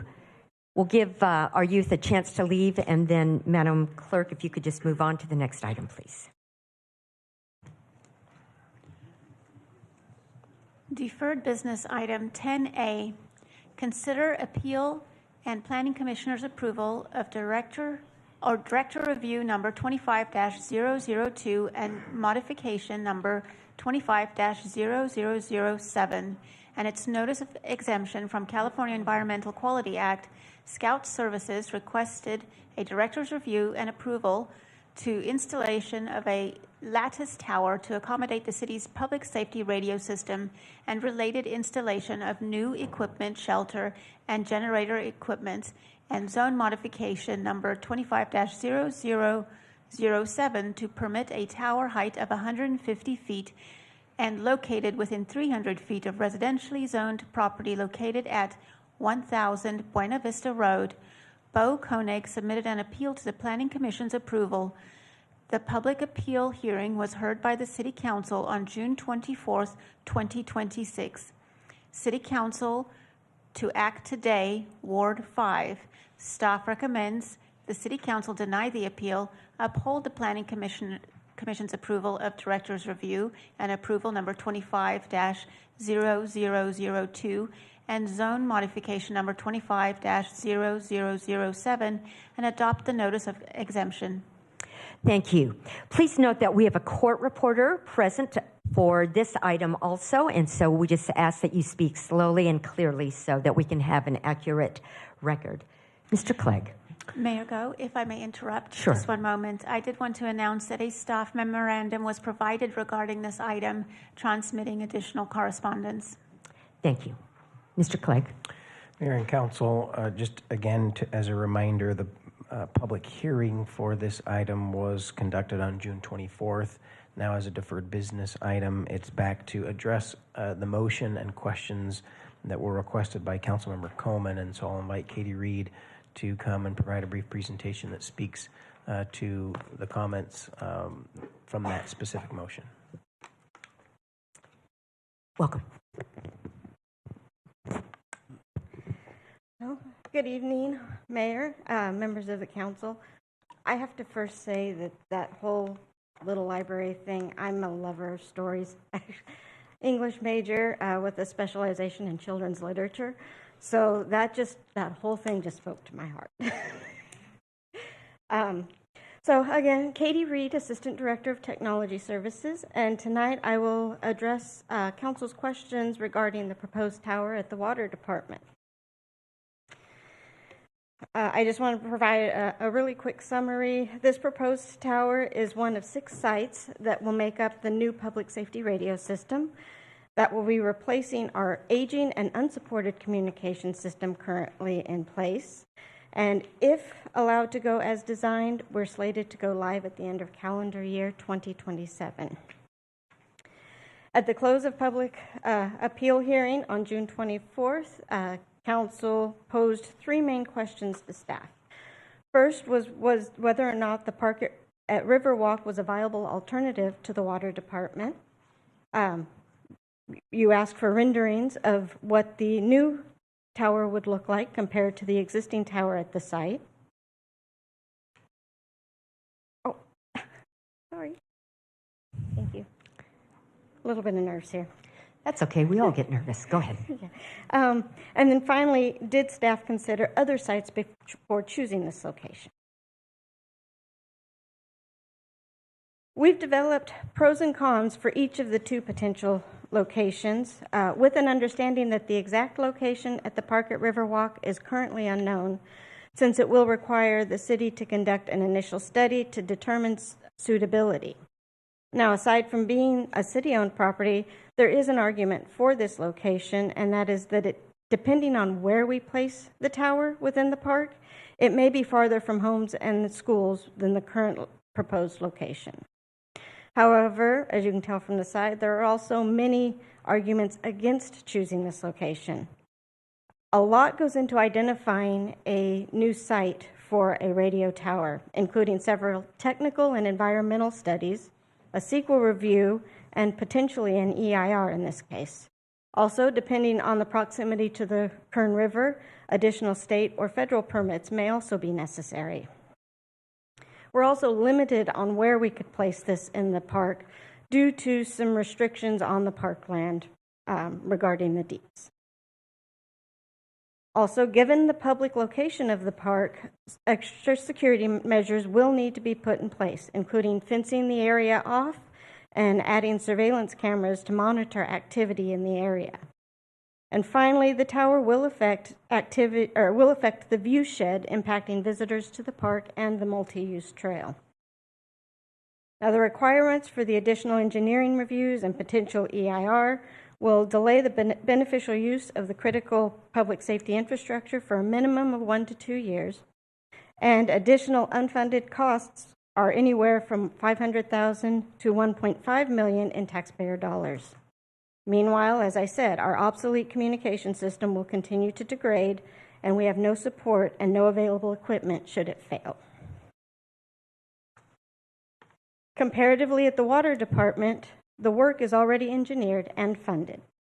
There are no additional studies needed, and the project is exempt from CEQA since this involves replacing an existing tower in the same location. Now, the site is also owned, but it is closed to the public, providing more security and less foot traffic near the tower. While its proximity is close to homes and a school, the tower is situated behind the neighborhood, and the canal runs in between as a buffer. During the appeal hearing, we established the maximum ground level exposure is well below federal guidelines, and the height of the tower provides benefit as the higher the equipment is, the lower the ground level exposure. And an argument against this location is that the appellant is opposed to it and has already threatened a CEQA lawsuit should we move forward. We're providing 6 renderings that show the existing and proposed towers from various locations around where the Water Department is. This first view is from the cul-de-sac at Loughton Avenue. All the slides will follow this. You'll see one slide of the before, and next to it, a picture of the rendering with the existing and new towers identified by an E or an N. Here we are at Grand Lakes Avenue and Roslyn Lane.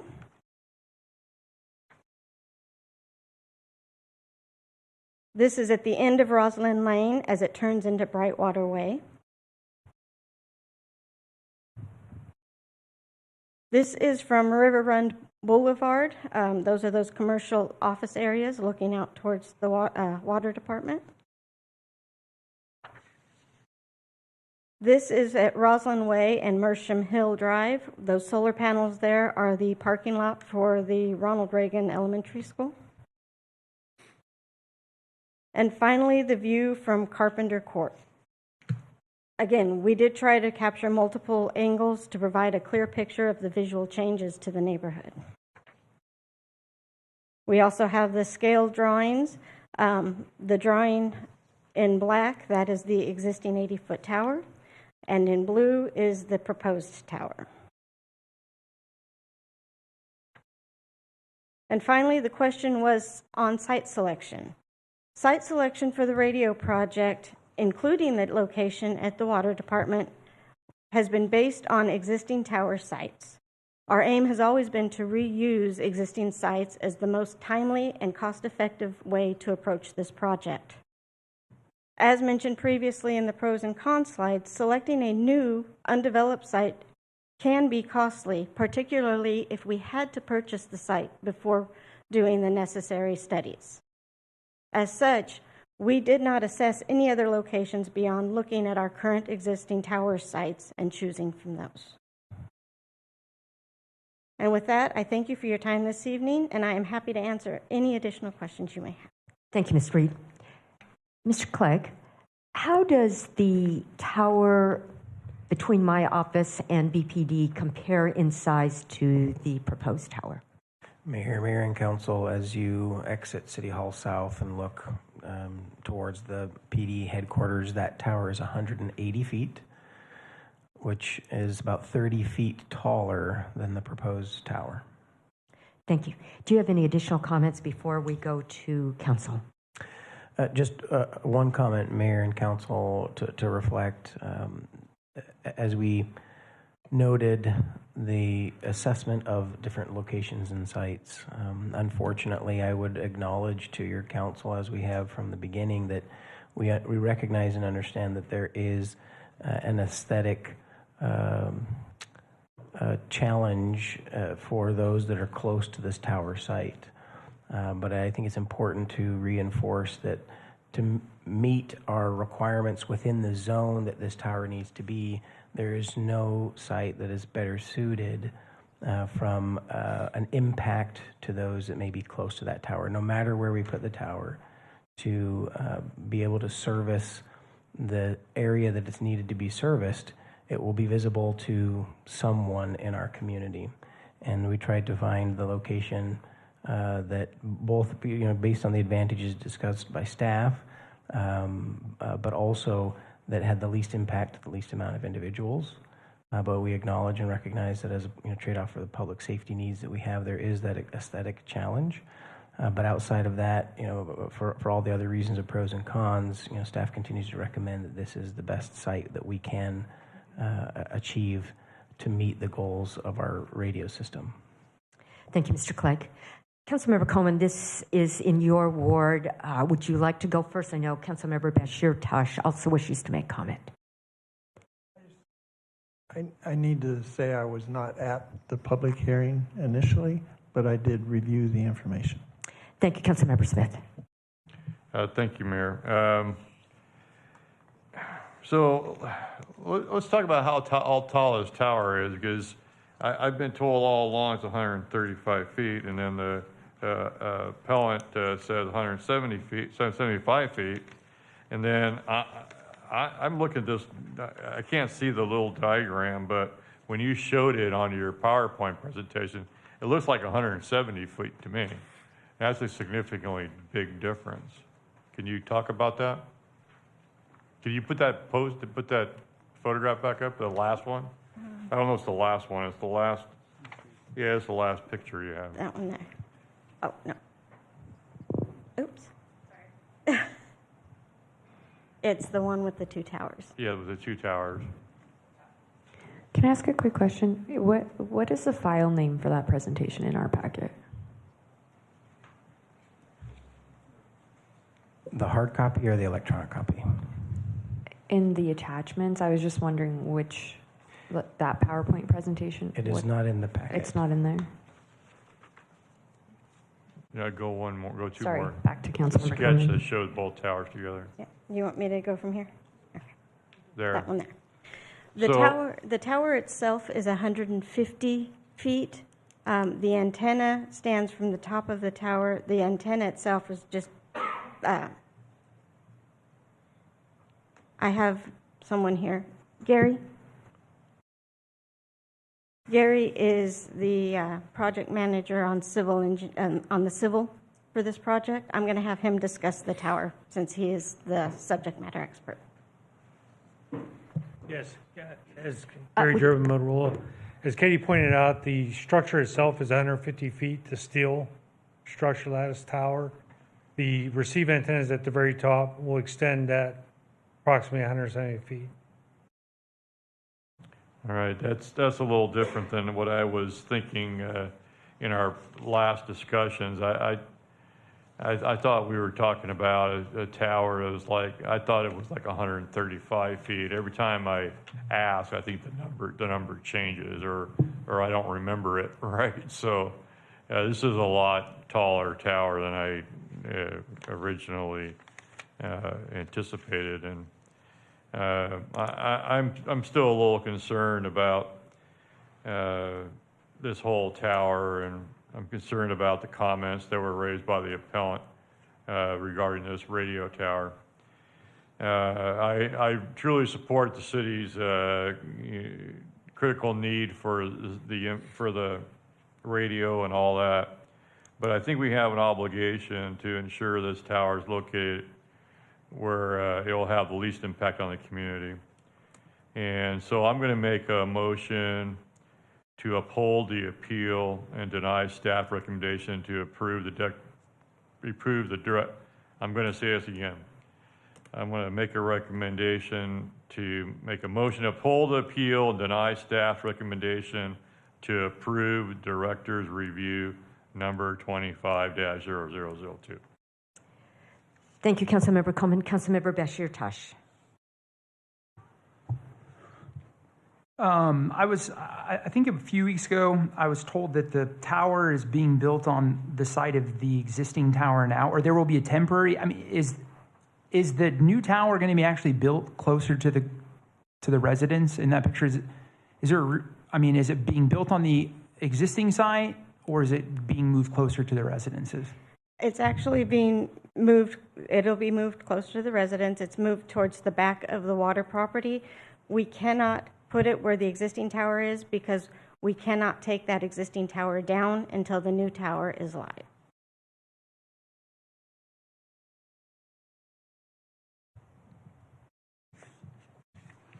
Are there does it I'm just thinking, I've got 3 kids and we like to sit in the backyard and hang out a lot. Does it make noise, this tower? No, it will not make any noise. The only time there will be noise from the tower itself is if they have to do an electrical failover and the generator kicks on, but it does not run all the time. So there could potentially be a generator closer to the residents' houses too. Correct. There's a generator that's part of the whole project. Anywhere we put it. The generator that's there, is that the same one that the water department was talking about that's failing and we need to replace? I'm just curious. No, they have their own generator. This is separate, specific only for public safety radio. Okay. And I assume because of the height that it is, it's going to have red flashing lights? No, that's not necessary. No? The lights and the red and white paint are not necessary until the tower reaches over 200 feet. 200, okay, that's Yes. good to know. So no flashing lights. I know that we didn't even have to be here, and that's why it's frustrating to have to deal with this. I mean, I sit in my backyard and I would be frustrated to look at a giant tower. I'm going to be totally honest. It's so important, this tower, what it's going to do for our community and our police department doing that. But I mean, it's like let me see how close I can move this to someone's house before they get pissed off and show up at a city council meeting, and hope that everybody's okay with it. I mean, I'm just, just trying to, it's, I don't really have anything else to say. Sorry. Thank you. Other council members? All right, so Councilmember Coleman's motion is to uphold the appeal. So that would be against staff's recommendation. It's the opposite of staff's recommendation. Does anybody else need any clarification before we take the vote? You have a motion? Please cast your votes.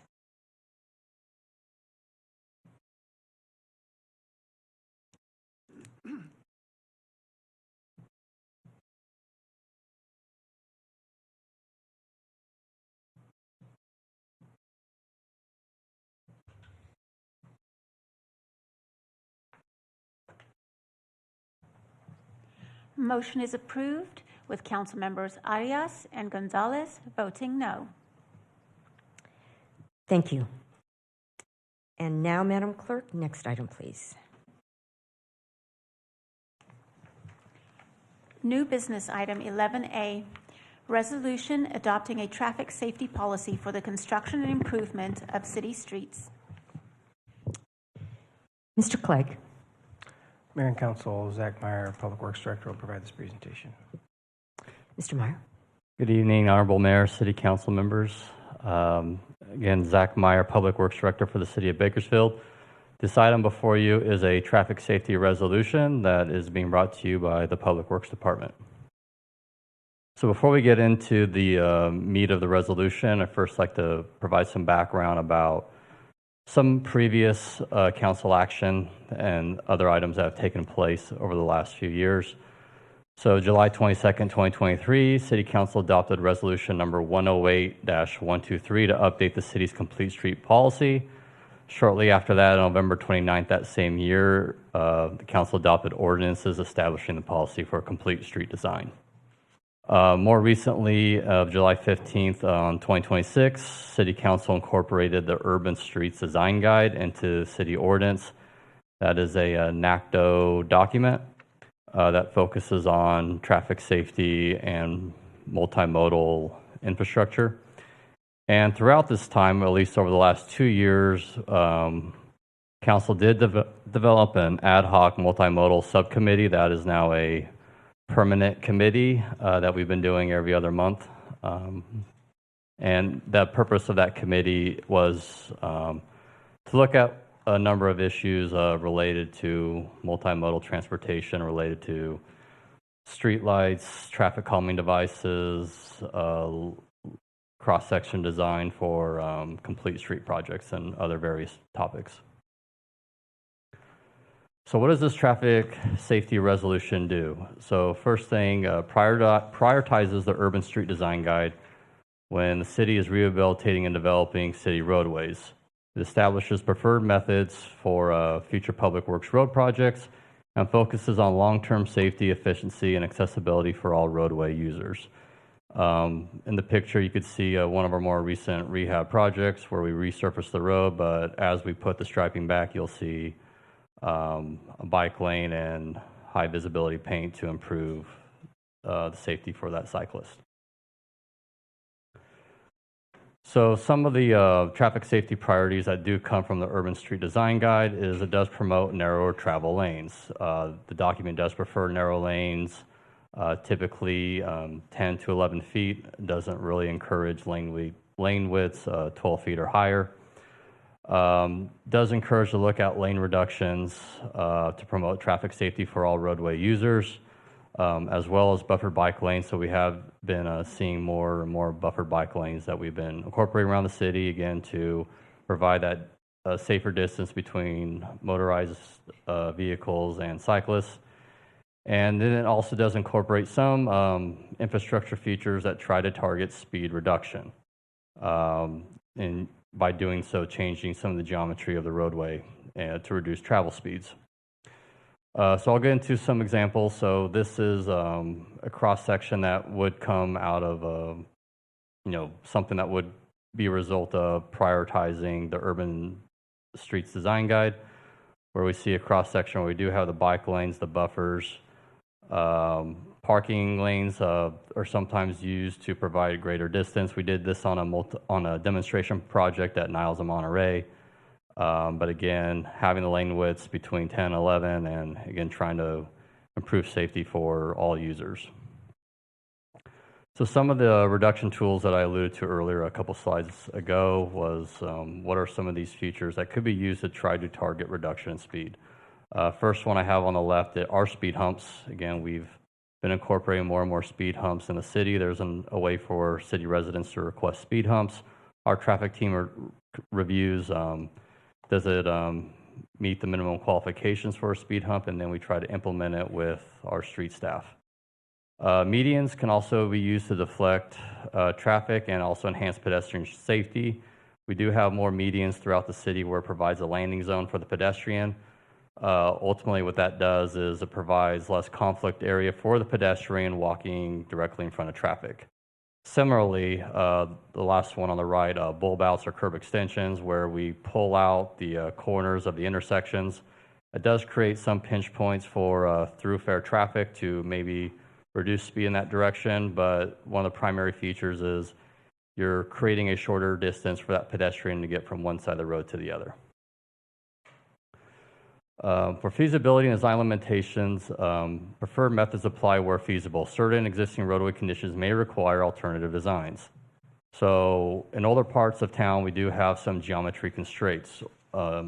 Older roadways with restricted right-of-way width or rigid existing infrastructure limit available space. So sometimes a road just doesn't have the cross-section we need to accomplish all the goals we want to promote, trying to improve bicyclist and pedestrian safety. But again, the purpose of the resolution is to have staff do its due diligence, do our best to try to meet that objective. Other areas where these goals may not be met, high traffic and freight, corridors with heavy truck volumes or higher traffic speeds may require travel lanes wider than 10 feet. Some of our heavier used arterials, especially coming off the 99, some of those are designated as truck routes. If we have traffic counts that exceed 25 to 30,000 counts per day, and the speeds are in excess of 45 miles per hour, when we see those types of variables, we will still review what type of infrastructure we could put in, how can we come back with a cross-section that tries to meet the intents and goals of the traffic resolution. But again, we are still trying to meet some of those other needs of all users when it seems that the road's primary use is for conveying heavy trucks and has high volumes of traffic and at speeds above 45 miles per hour. So what this does is it formalizes a city practice. So the Public Works Department already has implemented many of these traffic safety measures. Again, this NACDO document does serve more as a toolkit, establishes what our preferred methods are, provides clear policy framework justifying staff design choices, and to me, most importantly, it's justifying our approach. Why are we doing this? This is what this resolution is calling for staff to look at. And we are preserving existing codes. So enhances local design preferences while not eliminating other council adopted regulatory documents. So in our ordinance, we do have the MUTCD, which stipulates all sorts of traffic control devices that we use in the city. There's AASHTO, Green Book, which and the California Highway Design Manual, the California Highway Capacity Manual. So there's some roadways that we still look at these documents to make sure that we're in compliant with all codes and regulations. Again, doesn't eliminate those, but we are trying to use the urban street design guide more and more as the preference. Lastly, the resolution does specifically state that the authority given to the Public Works Director or its city engineer designee, it doesn't remove their authority to have the discretion to have the final say in terms of what the ultimate road design looks like. So with that, Public Works Department recommends adoption of the traffic safety resolution. Thank you, Mr. Meyer. Mr. Clegg, do you have any further comments? Thank you, Mayor. I do not. Thank you. And so now we'll go to council for comment. Councilmember Bashir Tosh. What's the consulting firm that's helped us with this? What's their name again? I'm sorry. Apologize, Councilmember Bashir. So I remember when I first started, I think it was like the second month on council, we had a group come out and there was a consultant that came out and he was helping to be a part of this and he had his recommendations. Councilmember Bashir, I apologize. It's all right. I'm trying to think what we did around that time. We also adopted the active transportation plan around that time. We've used consultant Kimley Horn quite often for design services that do use a lot of these features. Okay. Yeah, the only reason I asked is because I remember sitting in that meeting and him saying on the record at the dais that he didn't recommend putting bike lanes next to arterial streets like that because it was actually unsafe. And I remember like bringing that up, and then the comment from individuals was, "We have to try something," and it didn't make any sense to me. But I've heard over and over and over again from my constituents how much they dislike this, and so I ask myself, like, when do we move away from a constitutional democracy to we're going to tell you what to do and you better be happy with it, even though you're paying the tax dollars to make this happen? And with all due respect, Mr. Smith, if I was on this committee, and contrary to what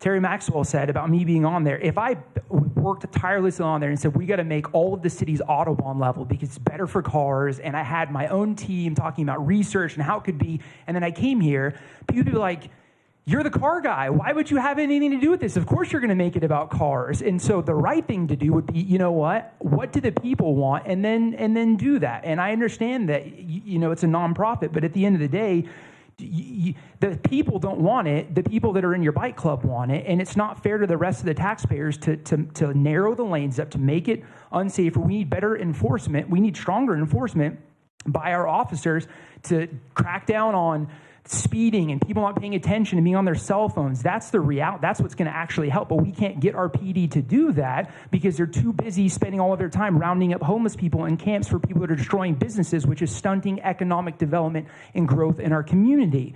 So I don't think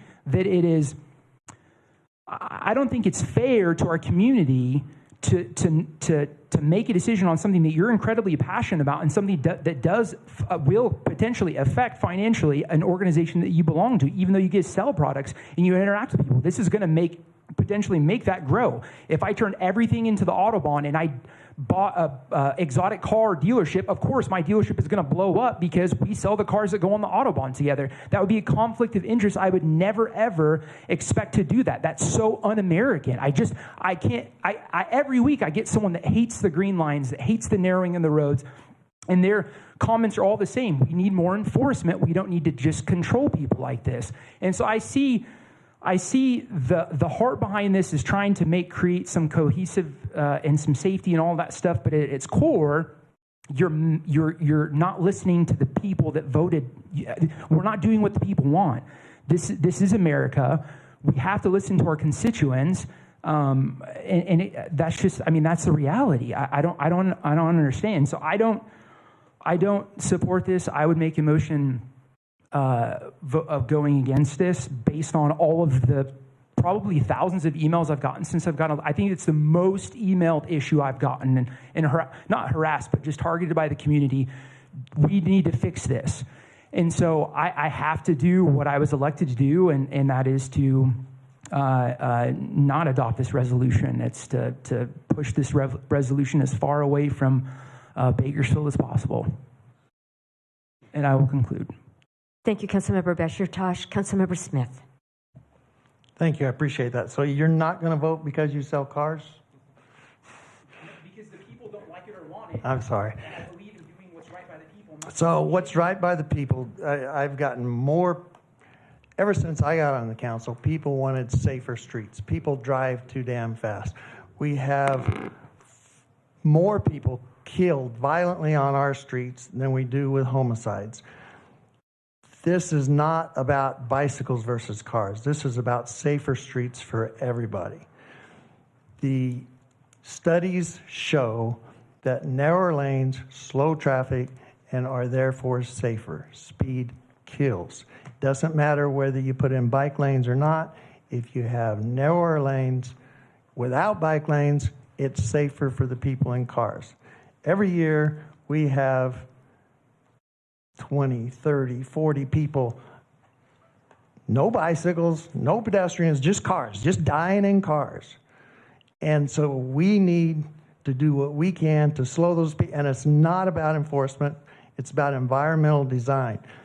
Wide lanes encourage people to drive faster. We have 3,000, per month, red light. People drive faster because that's the way we've built our streets. We need to build our streets so that people are encouraged to be safer. Yes, I am passionate about this. I'm passionate about people dying on our streets all the time. And if we can make it safer, I want to make it safer. So I will make the motion to approve the resolution. Thank you. Thank you, Councilmember Smith. Councilmember Coleman. Thank you, Mayor. I have a question because I'm a little confused. Going to your staff report, you talked about that in July of 26, the council adopted an ordinance for the Urban Street Design Guide published by NATCO. And so I don't understand how this is different. Why are we doing it again? Councilmember Coleman, again, with this resolution, I mean, we have other documents we adopt. This resolution is to me shining a light on what document does the city council want to prioritize staff to look at first. All these other documents we're still need to comply with, like we do have to comply with the MUTCD. There's elements in AASHTO, elements in the California Capacity Manual, the Highway Design Manual. There's still there are still circumstances where we have to comply with all these things, but when and where we could feasibly introduce some of these elements from NACTO, this policy is saying this is what we want staff to do. I hope I answer that. Yeah, I think you answered it, but I still don't see the necessity. Basically what it does is it prioritizes wider buffer lanes and bike lanes over drive lanes. Councilmember Coleman, again, every road is a different. Again, we evaluate each road, and then if we, for example, if we, I mean, there are some arterials out there that don't have bike lanes whatsoever. Some collectors that still don't have wider lanes, and so depending on our evaluation, given the current condition of the road, the current geometry, I mean, there could be a bag of different solutions. But ultimately, yes, we do want to try to have a bike lane in there, or it could have a buffered bike lane. If we look at another example, if we look at an arterial where there's less than 20,000 counts per day, but it's a 6-lane arterial, and we don't have a lot of traffic signals in that area, so there isn't a lot of stop and go of cars, that starts to check a lot of boxes for lane reduction. And we've seen that in other areas, and we've implemented lane reductions. And if we do that and we're still trying to utilize the whole road, then yes, you could have a wider bike lane, you could have a wider buffer, but it isn't a one-size-fits-all. We do it case by case, and we evaluate what is the best way to use the road, and highlighting these NACTO features. What I'm concerned about is that this makes that the priority for design standards. So anything that deviates from that is an exception. So when you're building a new road, you're starting out with the assumption that the lanes are going to be narrow and you're going to have a buffer lane and a bike lane. And so if you want to do anything besides that, you would need to get an exception, correct?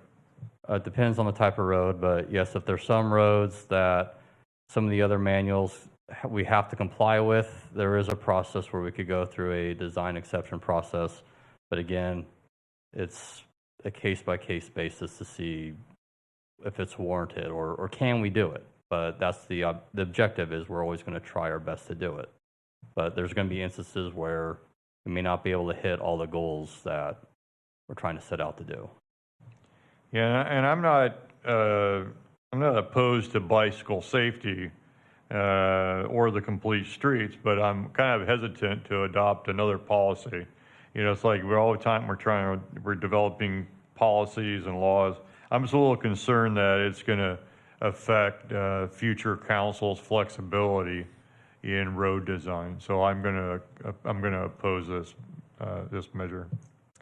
Thank you, Councilmember Coleman. Councilmember Gonzalez. Thank you, Mayor. Just want to comment on my experience over the last 10 years on the City Council. There have been a number of issues that Ward 2 has seen over the years. I try to be very responsive to all of my constituents as best as I can. And I got to tell you, traffic and the speed of traffic safety is a high priority for my constituents in Ward 2. People just drive too fast in neighborhood streets. People drive too fast all throughout the city. And we know that the impact, not just to pedestrians and bicyclists, but especially for pedestrians and bicyclists, but not just pedestrians and bicyclists, also for drivers and for passengers of vehicles. The impact upon collision is far greater at higher rates of speed. And so if we can do something that is responsible, that can help calm traffic so that people are obeying the speed limit, we ought to pursue that. And this is not new. This is something that many communities throughout the country have done. But in fact, it is something that I hear from my constituents all the time. People are very concerned about their children walking to school. Very few of my constituents now actually have allowed their children to walk to school. When I was a kid, I would walk, mile to school and back. But times have changed, and that's in part because people are scared of what might happen as children cross the street. There have been a number of examples, tragedies, where children in my ward and in other parts of the city have died and have been seriously injured because people were driving way too fast. Every year, we get a report, a national report, and it ranks Bakersfield one of the top 10 deadliest cities on our roads. And it begs the question, like, what are we really going to do? How are we going to reduce speeds? This is not about controlling people. I think, I have a large vehicle, and I'm very happy about that. I'm not interested in telling people how they should get to and from work or how they should get their kids to school. You want to drive, great. If you want to ride a bike, great. If you want to walk, and many people have to walk to work because they don't have the means for a vehicle, great. We need to make it safer for everybody. That's our responsibility as a council. And so I'm in support of any measure that allows us to create safer streets in this community. The data shows that we have to do it. Many of my constituents are clamoring for this, for these types of measures. When we've adopted the neighborhood traffic calming handbook, that has been highly utilized in my ward. And many of my constituents and families have asked for different treatments, everything from speed humps to additional traffic signs to bulb outs. We've implemented lots of different things and still have a lot of work to do, by the way. There's still schools, school principals and teachers who are clamoring for additional treatments in my area. There's still families who are still asking for additional measures to calm their streets. And yes, enforcement has been a strategy. We've actually invested in enforcement. We have hired over 20, we purchased over 20 motorcycles for traffic enforcement in this city. That's happened relatively within the past, 6 years or so. To get at enforcement, that is a part of this for sure, but it's not the whole strategy. And so the reality is that some of our roads are conducive to speeding. And if we're interested in protecting our entire community, including drivers and passengers in those vehicles, we ought to look for ways in which we can improve safety. And when I take a look at this measure, it really is about traffic safety. So I'm going to support it tonight. Thank you, Councilmember Gonzalez. Councilmember Weir. Thank you, Mayor. What is the death toll in Bakersfield, the average? About 80 a year, something like that? For traffic-related incidences? Yeah. I don't have that number on me right now. Well, I think the last time we checked on it, it was around 80 a year, maybe a little bit less, not much more. And so, how many of those would probably be drunk drivers? I apologize, Councilman Weir, I don't have that information. I didn't expect that you would.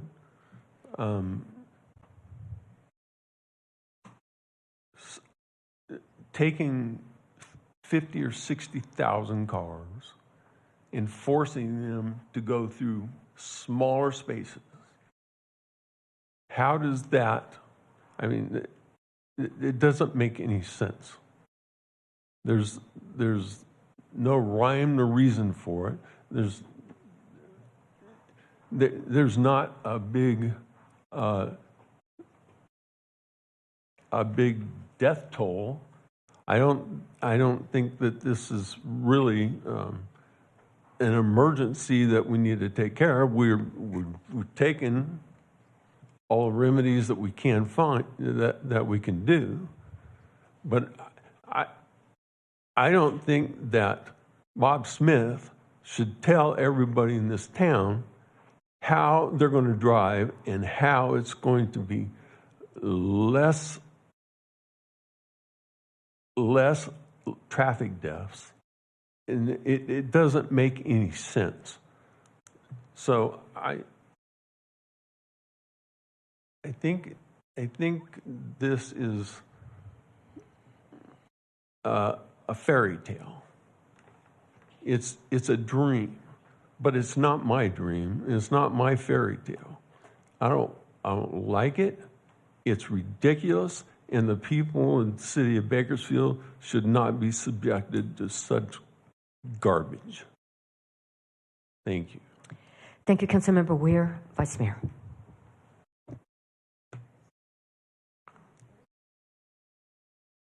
Councilmember Arias. Thanks, Mayor. I'll start by saying it's not a fairy tale, and my name is not Bob Smith.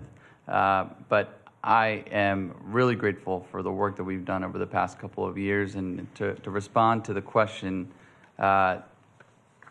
Bakersfield ranks as the third most deadly city, not just in the state of California, in the entire country. And if that doesn't scream to you a crisis, then I don't know what does. And that is the exact issue that I think several of us on this dais and several on staff who I think also understand the severity of this issue have been trying to address for years now. And I think that this is exactly the type of step that is going to move us forward. We've seen a slight decrease in the number of these deaths. I think even more importantly, we've seen a decrease in the severity of the accidents that have actually taken place on many of those corridors that we've made improvements. Just yesterday, I was at the Bakersfield Senior Center groundbreaking, and one of the residents that was there celebrating came up to me, and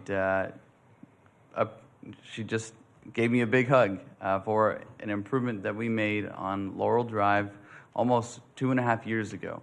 installing speed humps that she had requested many years ago that continue to this day to slow down traffic along her streets.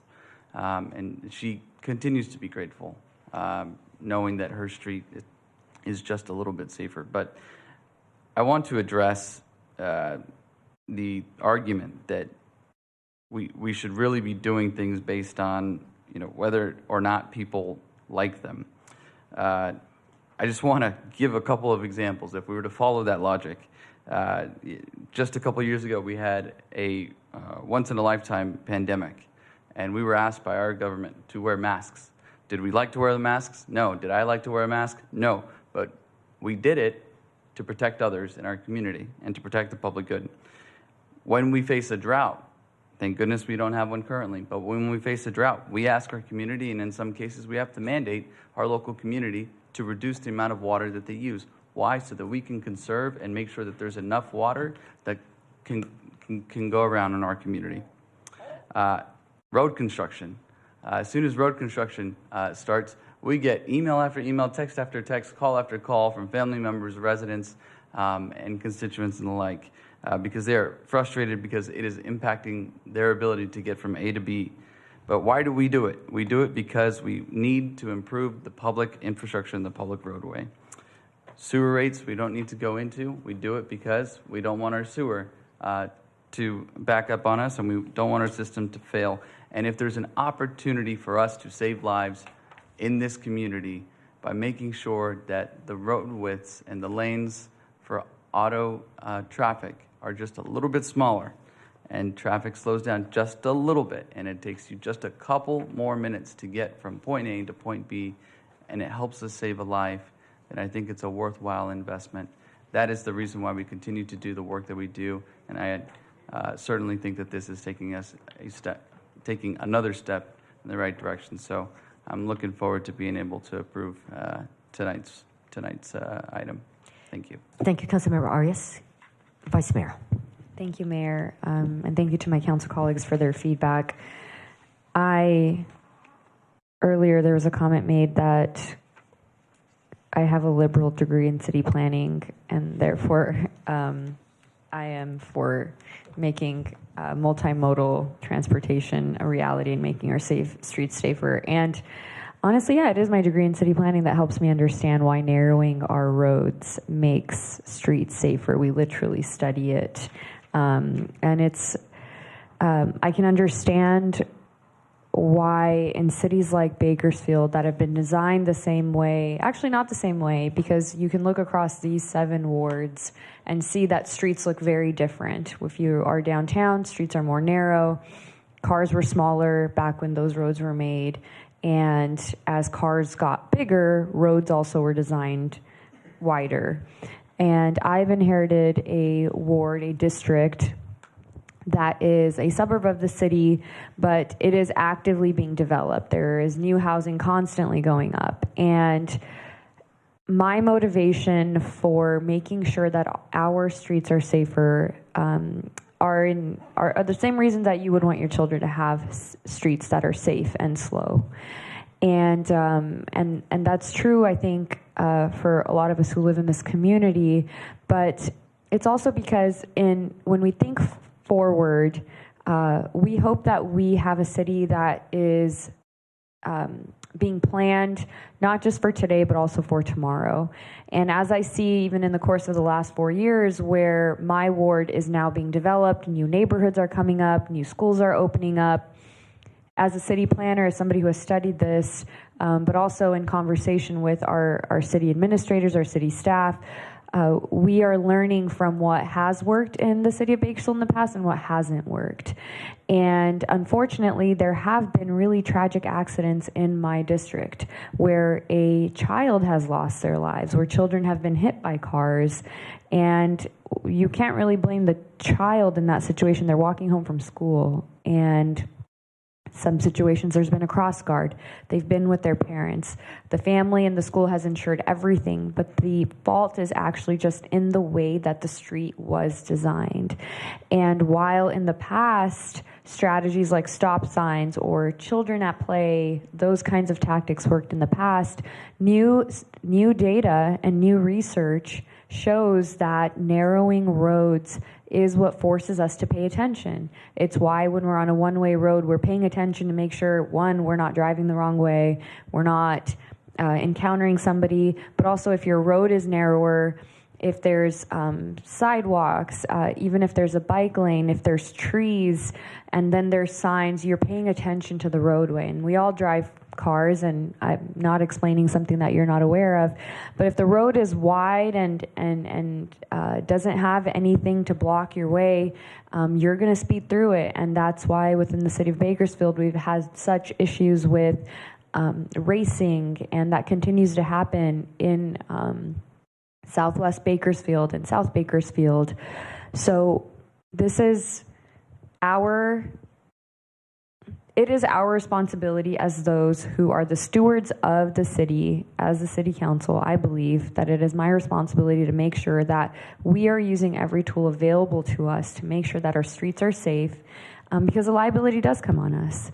And that design responsibility is on us as well. No matter what tomorrow looks like, we have to make sure that this city is safe for everybody, especially those who are the smallest, the children that live in our community. And I started making lists as everyone was talking of every school that's reached out to me to make the streets around their school safer. And it's every single school in my district. In fact, one tragic accident happened right next to an elementary school. Actually, both did. Two different schools. And it has taken 4 years to design a safe routes to schools pathway that would allow for children to bike to school again, to walk to school again, and it connects 3 to 4 schools within the same neighborhood block. And when I was growing up, I attended these same schools, and we would bike to school and we would walk to school, but that's not the case anymore because the roads that are being built are extremely wide. Kids just don't feel safe getting to school. Even if they're crossing with a cross guard, people here run stop signs, they run stoplights. So this is our approach in making sure we can do what we can to design the streets a little bit safer, because this is one approach to making sure that where education campaigns don't actually change habits, we are making sure that, like Councilmember Gonzalez said, that enforcement is in place. And we had residents actually from my district who have been advocating to make Harris Road safer. Some of you may have heard their comments as well. And we have been using every tactic there on that roadway to make sure that there is enforcement, to make sure that people understand that if you drive fast, there's a punishment. But also it's in working with the neighbors to say, what would you like to see? And their request is narrower streets. It's to reduce the lanes so that people can pay attention and slow down. So this is in response to community. This is in response to residents. This is to make sure that we're thinking of those, like we had a teacher here earlier, and those students were designing a campaign because a student had passed away in their community from being hit in the roadway.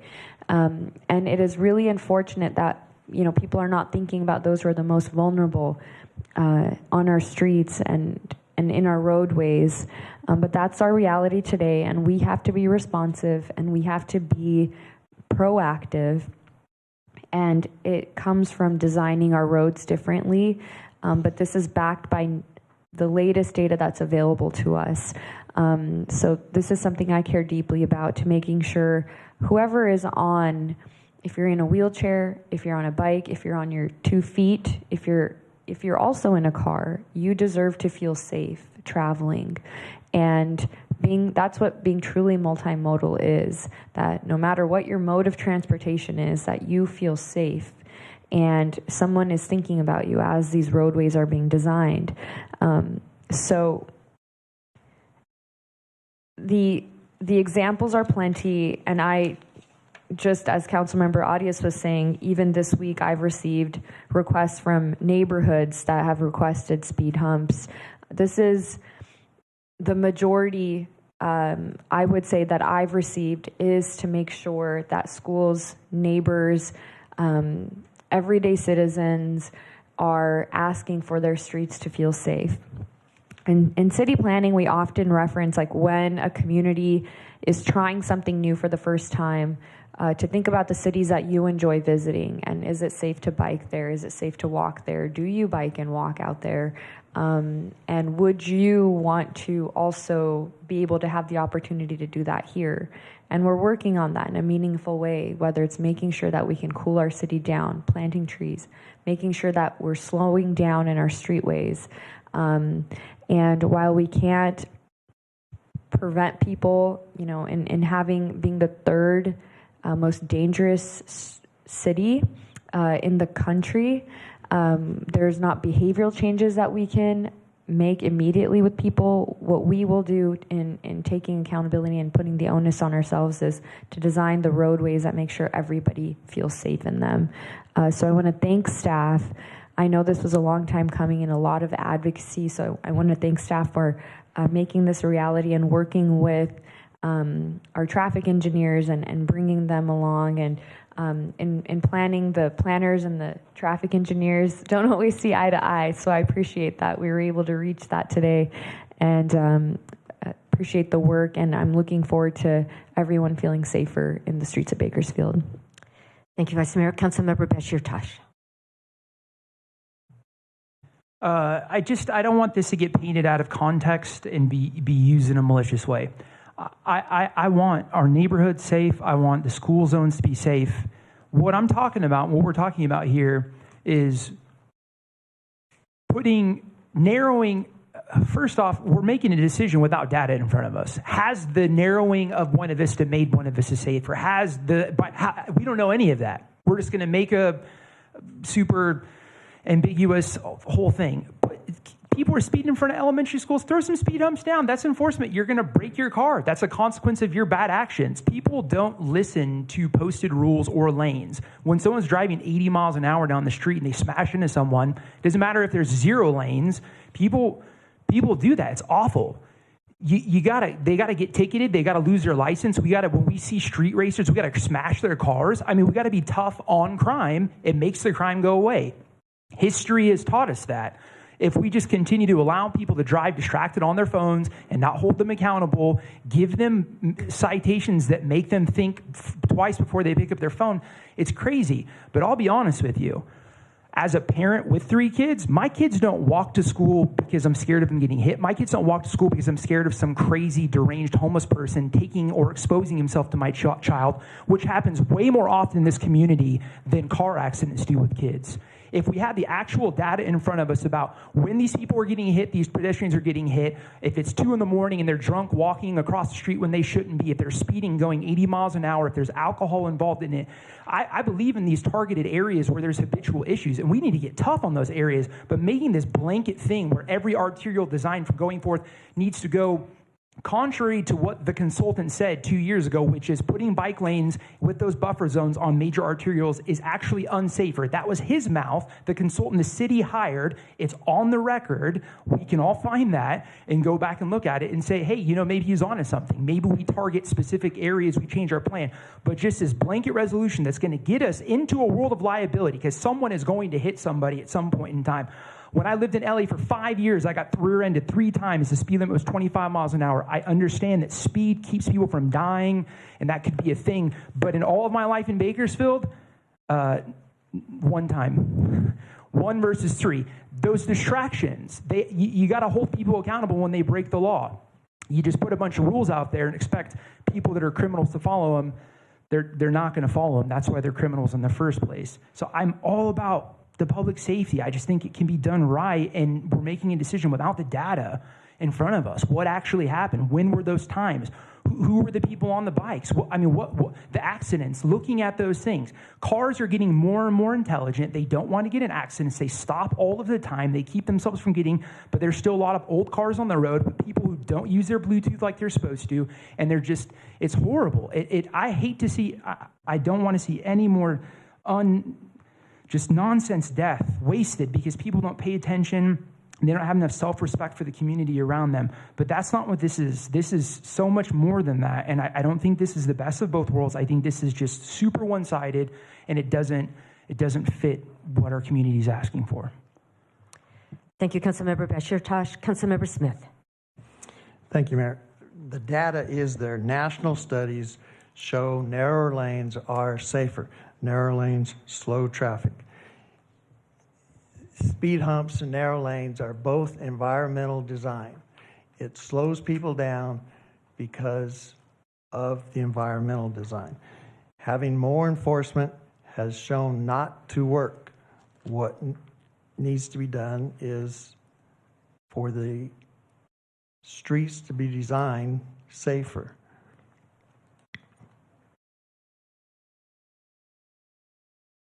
New developments, West Main has narrow streets. People like it. It's not that people don't like it. People want to feel safe. People want safe streets. This will make our streets safer. Thank you. Thank you, Councilmember Smith. We have two motions before us. We'll take Councilmember Smith's first, which is to adopt the resolution as recommended by staff. You have a motion. Please cast your votes.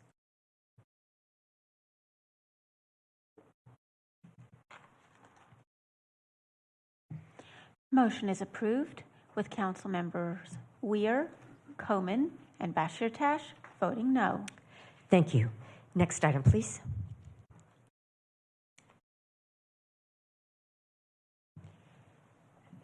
Council and Mayor statements.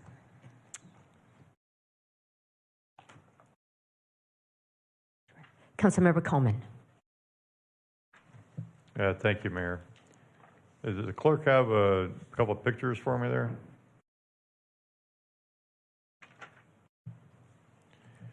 So I had there's actually several pictures there, but I had an opportunity to host this young lady. Her name is Mion.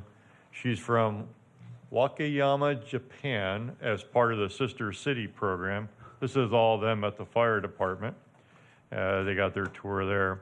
They were here last week visiting. They got a chance to go to Calm. They went and visited the fire department. They got to eat pizza. Actually, they got a chance to make pizza and eat pizza. They had a great time learning about Bakersfield, learning about our culture here in America. We only had her for a week, but we love her. And Deborah told me I can't adopt her, I can't buy her a car, and I can't pay for her college. But we really enjoyed having her. If you haven't had an opportunity to host one of these students, they do this every year, so I encourage you to do that. But I really got a better appreciation of the Sister Cities program.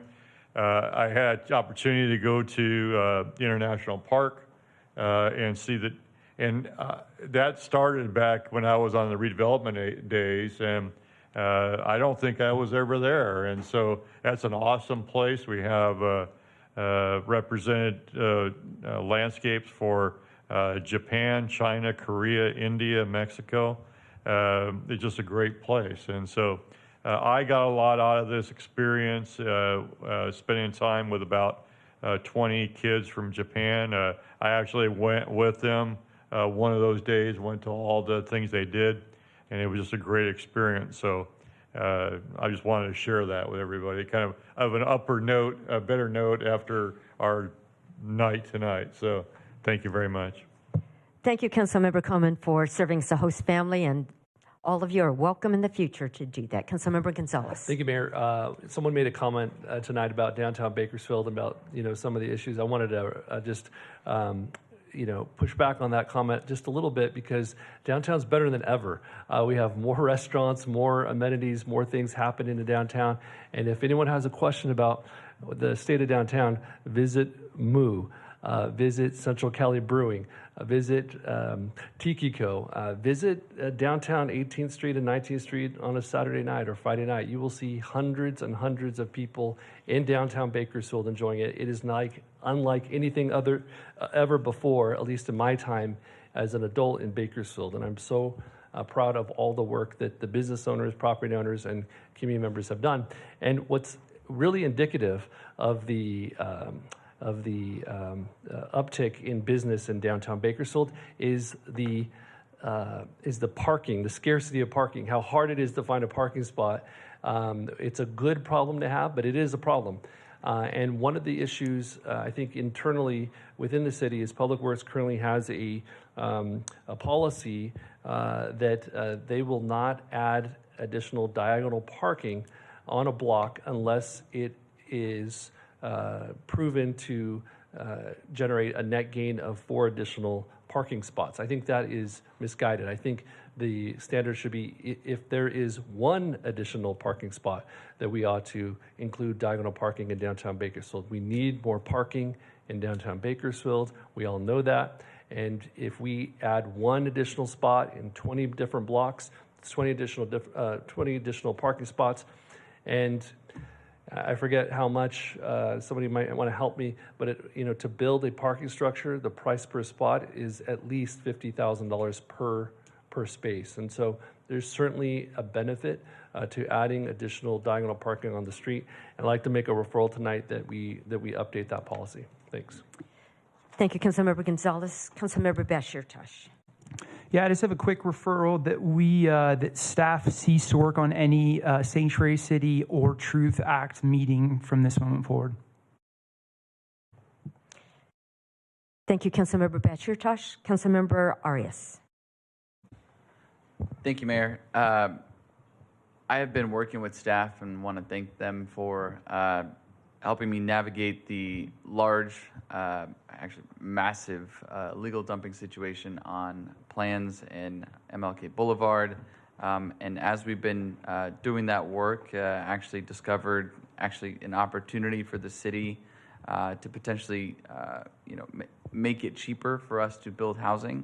And so I believe that there's an opportunity for the city to change its specifications and allow recycled Class 2 base material in lieu of virgin Class 2 base material wherever applicable.